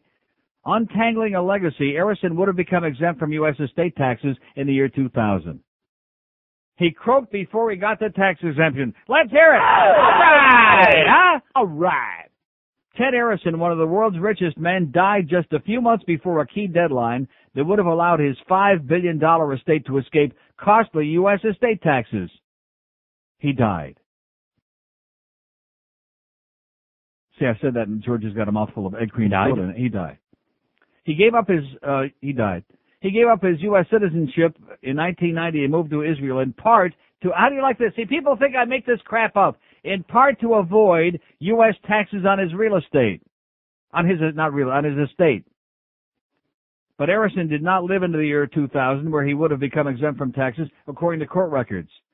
It's still unclear how much of his estate will be subject to U.S. estate taxes, which can run as high as 55%. So you better buy your heat ticket because Mickey's going to be a tourist now. He's not going to be able to get the whole $5 billion. How do you like that? Oh, he was a philanthropist. Yeah, he gave a lot of money to charity, millions. You know something? Name me a billionaire that doesn't give millions to charity. It's a tax write-off, number one. And number two, it's good publicity. And number three, he ran off to Israel in part to escape paying his U.S. taxes, just like his business, the Carnival Cruise Line, that doesn't pay any U.S. taxes because all the ships are registered with other countries. And because they all sail out of here and take all of the money of these tourists out of this town, which I've been telling you for years. But, of course, the Herald's not the least bit concerned about that. All they're concerned about is, oh, God forbid we should have casinos here because that'll put our buddy Mickey out of business. Isn't that interesting? You wonder why they're so hysterically anti-casino? Is there anybody in his right mind that would go on some rickety dick boat out there to gamble if we had casinos here? Is there one person? No. Even Ed Kaplan? No. You bet your sweet ass there's not. So that's the only way we can slip him to Mickey. This incestuous relationship between the Miami Herald, the Knight Ridder people, and goddamn Mickey Arison is one of the most, and don't forget Mayor Pinga, who's their pimp, is one of the most unbelievable things that's ever happened in this town. And the public's out there going, yeah, you got a point there, maybe, huh? What's he saying? 5670560, pound 560 on the AT&T line. Here's Miami. Hello. Neil. Yes, sir. Yesterday's show, the best in the history of radio. Yeah, we'll have to have a fire alarm every week. We'll have to promote it ahead of time. Neil, you got the Herald in front of you, or is it in the it's wastebasket? It's already in the wastebasket. The wastebasket, okay. I already took a dump on it. Page 2B, let me quickly read this to you. People attending the Van Van concert. People going into the arena will have to pass through a metal detector and will be subjected to a quick pat-down, said Major Adam Burton of the Miami Police Department. They'll be patting them down Saturday. Yeah. That's the only way you can get in. I sure hope Diana Ross isn't planning on attending. Have a good day, Neil. Thanks for the good news. Okay, they're going to be patting you down, looking for the goddamn nuclear weapons and whatever else you crazy Cubans have got at the Los Van Van concert, which, by the way, I was reading the other day, the ticket sales have been really slow. Can't figure that out here, can I? 5670560, pound 560 on the AT&T line. Here's Plantation. Hello. Hello. Yes, sir. Two things. Number one, this morning, one of the first team was talking about the parish, and they was talking about the passing and the scoring. He goes, well, did you get down with your wife last night? He goes, excuse me? Yeah. It was Joe Rose. I know he does that. He did that with him last week. He was in the studio here last week, and he pulls the same crap. Every time he has another hockey player on, that's all he talks about because he knows nothing about the game. Right. Because I heard him this morning. I heard about 5 minutes, and they were talking about the game last night. I didn't hear the Parrish stuff. But he said, oh, and how about that Victor Kozlov? Boy, 2 goals already. I mean, Victor, if you watch him out there, I mean, he got the winning goal, the tying goal last night, but it was a perfect pass from Whitney after a more perfect pass from Burry. But nevertheless, Kozlov still is so far from being what he needs to be on this team. And here's Joe Rose, who has no clue what the sport is all about. Oh, how about that Victor? 2 goals already. He's really coming along. He knows nothing about the sport. So his deal is every time he has another play on, oh, you getting laid? How you doing with the ladies? I mean, it's so old and so tired, Joe. Yeah. Listen. Maybe Joe ain't getting enough at home. Maybe that's the problem. That's what I think's going on. Yeah. Neil, what do you think's going on out here with the western part of Broward here? You think there'll be any new schools out here? No. Just porta potties. Porta potties. Thank you. Okay. Maybe on days that we don't have any other events in the arena, we can have classrooms in there. Holds almost 20,000 people. What's wrong with that? Got plenty of restrooms. Open up the concession stands. At least everybody will get fed that way. Pretty crappy food, but nevertheless. What are we going to do about that? I notice I'm the only one talking about that too. They're raping you for the food in that place. Maybe I shouldn't be so hard on these people for not showing up there. I mean, I'm being the fan that I am and know what a great player we got in Pavel Bure. It just tears my guts out to see all those empty seats. But the fact is that, and I've been predicting it, you kill the goose that laid the golden egg. People can only take so much punishment, and they keep cranking those prices up and cranking the prices up, cranking the prices of the food up, giving you less and less for your dollar, putting a crap product, less selection than we had last year. Why would you do that? Look at the goddamn Air Canada Center up there in Toronto, for crying out loud. Granted, the hallways there are too narrow. That's the problem. But they made that building out of they renovated an old post office there, the original post office in Toronto, and they did a hell of a job. But the hallways are too narrow. So you have to fight in the food lines. But as far as selection is concerned, they got every kind of food. It's unbelievable there. But here it's like, let me say it again, 1 hot dog, 1 order of onion rings, and 2 diet sodas, $15.50. People are on death row for crimes less than that. People go to jail for armed robbery, for stick-ups for less than that. $15.50. Less selection, smaller portions, higher prices. Attaboy, Wayne. And you owners out there, you brilliant owners. Yeah. Oh, see, I don't understand. Where's all the people? Must be that goddamn Neil. Yeah, it must be Neil that's been herniating trying to get people to come out and support the goddamn. Don't blame me on this one, sweetheart. Look in the mirror at that big, bald, pockmarked puss if you can stand it. 567-0560, pound 560 on the AT&T line. Here's Boca. Hello. Neil. Yes, sir. Hey, this is Bob from Boca. Yes, Bob. How you doing? Great. All right. Yeah, the Atkins is beautiful. But the one thing is, it's a pain in the ass. Yeah. Yeah. I mean, is there any two places other than D-Lights or the other? I mean, being up north here. Oh, I mean, you're in Boca. Yeah, exactly. So I don't understand what you're asking me. In other words, you want a place right next door to your house? Yeah. Not really. No, I'm just joking. But, yeah, I mean, other than... you got a place up there that's a whole supermarket. I only wish I had a D-Lights like as close to me as they are to you. What's that? Let me say it again. I said I only wish that I had a D-Lights kind of a store right in my neck of the woods like you got up there in Boca. Yeah. You know, I had a quick question. I just, was kind of wondering about, on the Panthers, what happens if someone just really knocks the crap out of someone else and, puts them out for a long time? Yeah. Actually, get into the legal side of it. Is there anything about that, or is that in their contract? Legal side, no. No, nothing. No. Nothing at all? No. I always wondered about that. No. Oh, that's cool. That's the players' union. No, it's not cool. It's very uncool. No, it's uncool. If you would have seen that injury that Madonna got the other night and the hit that asshole Ruslan Saleh put on, they should have taken away his visa and green card. Sent him back where he came from. Sent him to Siberia. But they have no respect for each other, and, of course, the league continues in their wimpy Gary Bettman way, like that, fumbling their way along.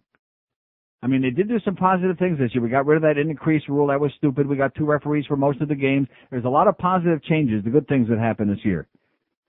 But, of course, the ongoing expansion and watering down and diluting. We got Atlanta, then Minnesota's going to get a team again, and Columbus and Geneva, New York, and Penn Yan and Owasso and Oswego and Ithaca and Canandaigua and Ypsilanti and Marshall, Michigan. And, there's nothing like when we have that 8,000-team league.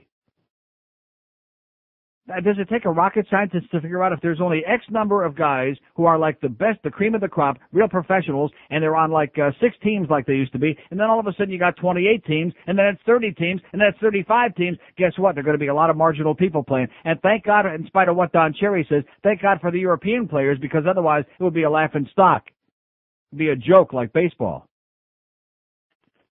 Because those Canadians don't reproduce as fast as some of these Americans, ethnics. I don't want to say which ones, My God, is that thing real? The problem with all of us, 55% of Americans obese, fat. You know what the problem is?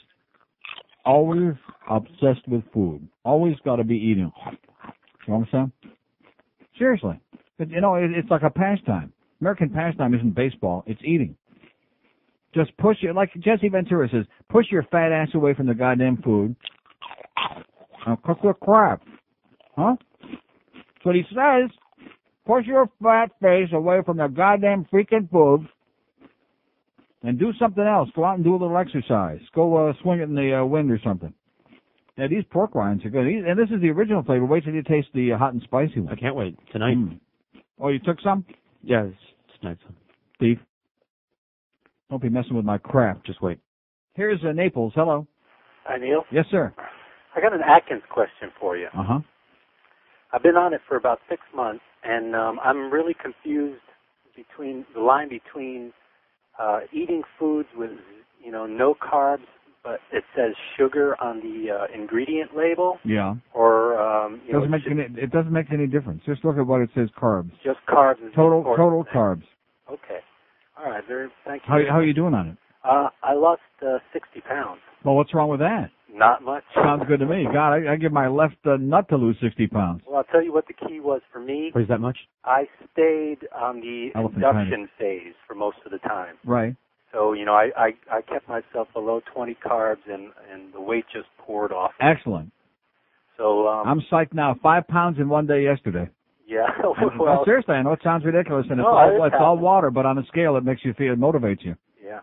Well, I just wanted also to let you know how much I enjoyed your teasing of the eunuchs calling in for those tickets this morning. Yeah, that's the only part that's good. Especially that bitch. Okay, thanks a lot, pal. Good work. And watch out for the gypsies. All right. See ya. Yeah, a lot of gypsies in Naples. As a matter of fact, guy was over at the game talking to me between periods last night, brought his son by, and his son was in school, I guess, in Naples in Florence for like 4 months or something like that. And part of the week he would be in school, and the rest of the week he and his buddies would like travel all over Europe, Amsterdam, which he didn't want to talk to Dad too much about, but he was there. And he said the only place in Italy do not go is Naples. And everybody tells me that, and then once in a while I'll talk to some asshole, oh no, that's wrong, it's beautiful, it's the best part of the country. And everybody tells me just loaded with poverty and the mafia and slums and crime, and it's a toilet. Toilet. So if you want to go to Naples, Florida, Naples, New York. Do not go to Naples, Italy. And then, of course, I get a call from my painter and handyman Izzy yesterday, who I loaned the Sopranos to.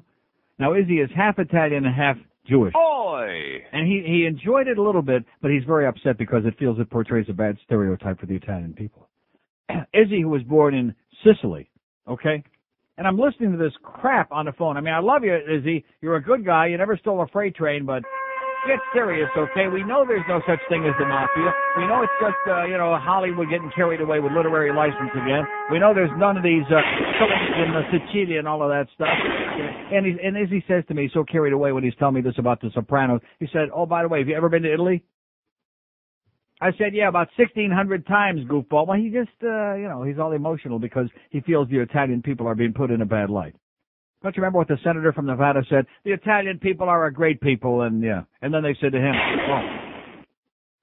5670560, pound 560 on the AT&T. Well, my offer is this. Nothing.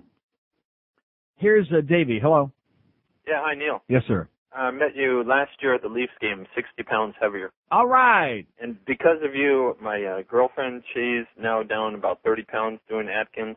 How do you like that? See, this is what I need, is a little motivation. I got to squeeze and plead to get the Atkins people out of the closet. I mean, it's making another big comeback now. All the networks are finally catching on, and they're realizing that all you people are still alive. You haven't died from it yet. That's right. Did you see the Dateline spot? I did see that one, yeah, and I thought that was pretty good. They did have to have that registered bitch on there, to give the other side, but I thought it was fairly even. Because usually in the past they always just rip it to pieces. Yeah, unfortunately, I'm in the drug business, and it's totally all political. Right, as you will. That's right. Oh, sure. Anything that's good for you and you can do it natural, guess what? It's bad for you. That's right. But one quickie, it's not a plug, but the new Atkins, they have a new chocolate cake out. Yeah. You've been out there over in Sunrise to get that one? It's great. It's in the little freezer counter. In Sunrise? Yeah, the one right there on Sunrise Boulevard. The what? I'm sorry, at Delights. It's excellent. Oh, that's a different Delights. That's not the same outfit. Yeah, it tastes just like a brownie. And it's really, really good. Where is it, on Sunrise and where? Sunrise, just off of University, behind Hops over there. Oh, okay. That one, and then there's one out in Albertsons, out in Pembroke Pines, right next to Albertsons. Well, we don't want to give him too many plugs. Alan will get all psychotic up there in Boca. Okay, thanks a lot, pal. And go East, go, baby. We're looking good. You got it. Doing it. Thanks, Neil. See ya. Bye. You're looking good, man. Moss knocking it in for Thomas. Hoagland in front of the net, and a good save. The very first one in the National Hockey League by Tom Graham right there.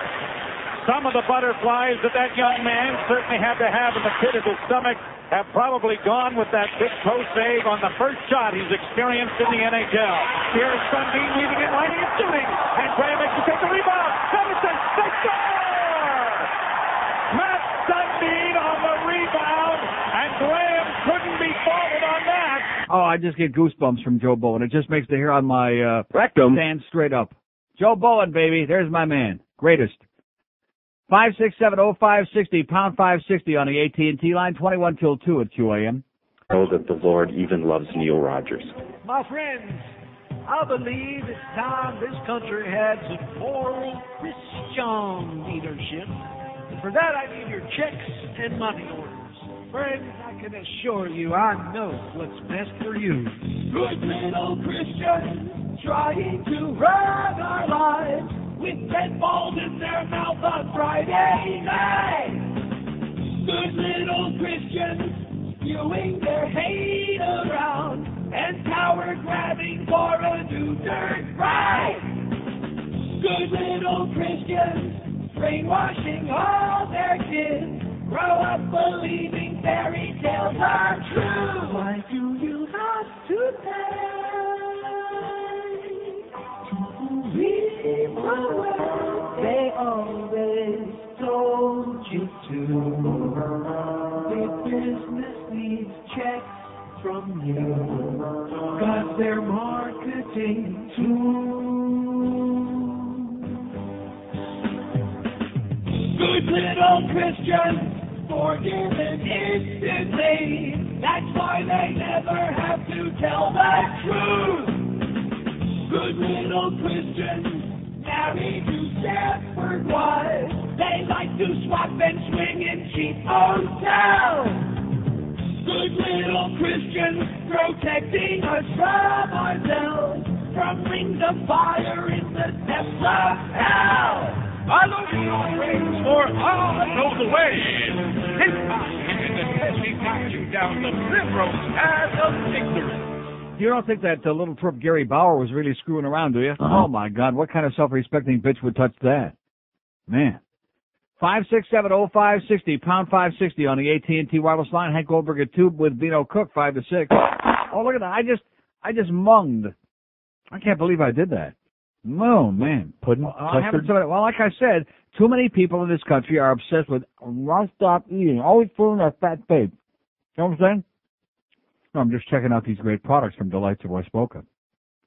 And it's chocolate pudding, and it's, naturally, not everything in the store I'm going to love, because some of the low-carb stuff I think is great, and some of it is okay, and some of it is, but it's up to you. You'll sample. In fact, that's the great part about that place is that, remember he said, he lets everybody sample everything before he expects them to buy it. You taste it, and then you decide, is it good or is it, 5670560, pound 560 on the AT&T line. Here's Miami. Hello. Miami. Hello, Neil. Yes, sir. How you doing, Neil? Okay. And changing the subject a little bit, did you hear about the professor, the teacher at Shenandoah Middle School that got arrested for having sexual relationships with a student? No. At a middle school? No. Well, it's funny because I went to that school about 5 years ago, and the guy, everybody knew about it. He was, having sexual relationships with girls there. Yeah. And the cops that were supposed to protect the school, that were assigned to the school, they were in it. They knew about it. They never did nothing about it. Well, maybe they were getting a little action on the side. Oh, by the way, speaking of that, how come there was nothing in the papers? It must have, sure, it happened yesterday. This latest whore ring in Miami, where didn't you see that?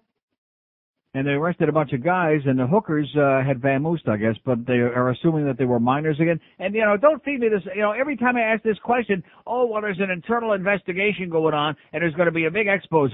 Did we ever hear one more word about that hooker deal down there in Kendall? No. And all those cops that were showing up from every goddamn police force in Dade County? No. Did you ever hear any follow-up on that? No. No. Man, you talk about sweeping crap under the carpet. And in the meantime, we got great investigative reporters like Al, pardon me for killing your sunshine on Channel 4 there, waving his ham hocks at guys because they had the audacity to be open on a sunny day after the mayor told us it was going to be a bad hurricane. And he's out there waving his arm, shame on you. That's the kind of great investigative journalism we get in this town. Oh, yeah, there's a big internal investigation. Sure, we believe you. Squirt. They're getting a mop.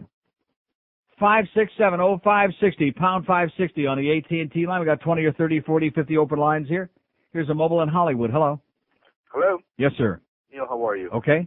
I was driving. I'm already stopped, but I was driving up I-95 by 595, and rainstorm suddenly started pouring down, and all these cars in front of me put up their hazard lights. Mm-hmm. What's the deal with these hazard lights? The deal is that they're idiots, and it's against the law to drive with your hazard lights on.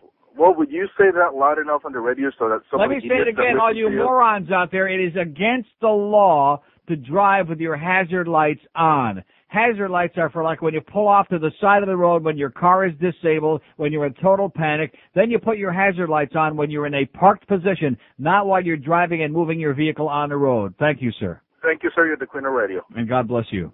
Bye-bye. And I'll pray for you. Yeah, the driving thing, it's ponderous. It's depressing. I could go on about this forever and ever, but it ain't going to change because you got a lot of dumb people out there. You pull some driver in this town off to the side of the road, they say, what's wrong, man? What'd I do wrong? They don't even know. They haven't got a clue what they're doing wrong.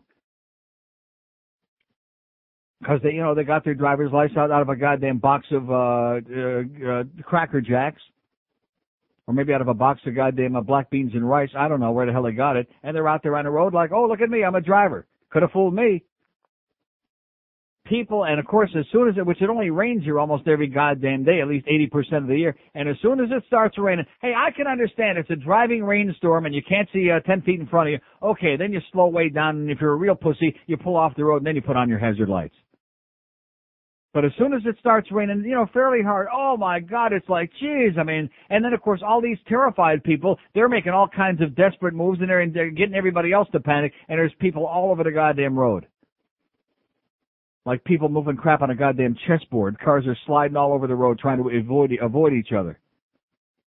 Crazy people. Cut the crap. Turn off the hazard lights, you crazy people, you. Now. Here's Kendall. Hello. Hello. Yes, sir. I would like to take advantage of your beautiful spirit today, and considering that I hear you today vitriolic and climaterical, I would like to hear from your great wisdom, what do you think about FP&L? Well, what does that mean? What do I think about them? Yes. In other words... Well, what is it? What do I think about FP&L? What do you think about Southern Bell? I think that they are What do you think about Walmart? I think that Walmart... Well, what do you think about Kmart? What do you think about Target? Never been there. Yeah, okay, well, check it out. Call me back when you check it out. Target. Yeah, that kind. 5670560. You ought to know a lot about that, sir. And pound 560 on the AT&T wireless line. What do I think about FP&L? Oh, God. Like I told you, there's a guy who got his driver's license in a box of black beans and rice.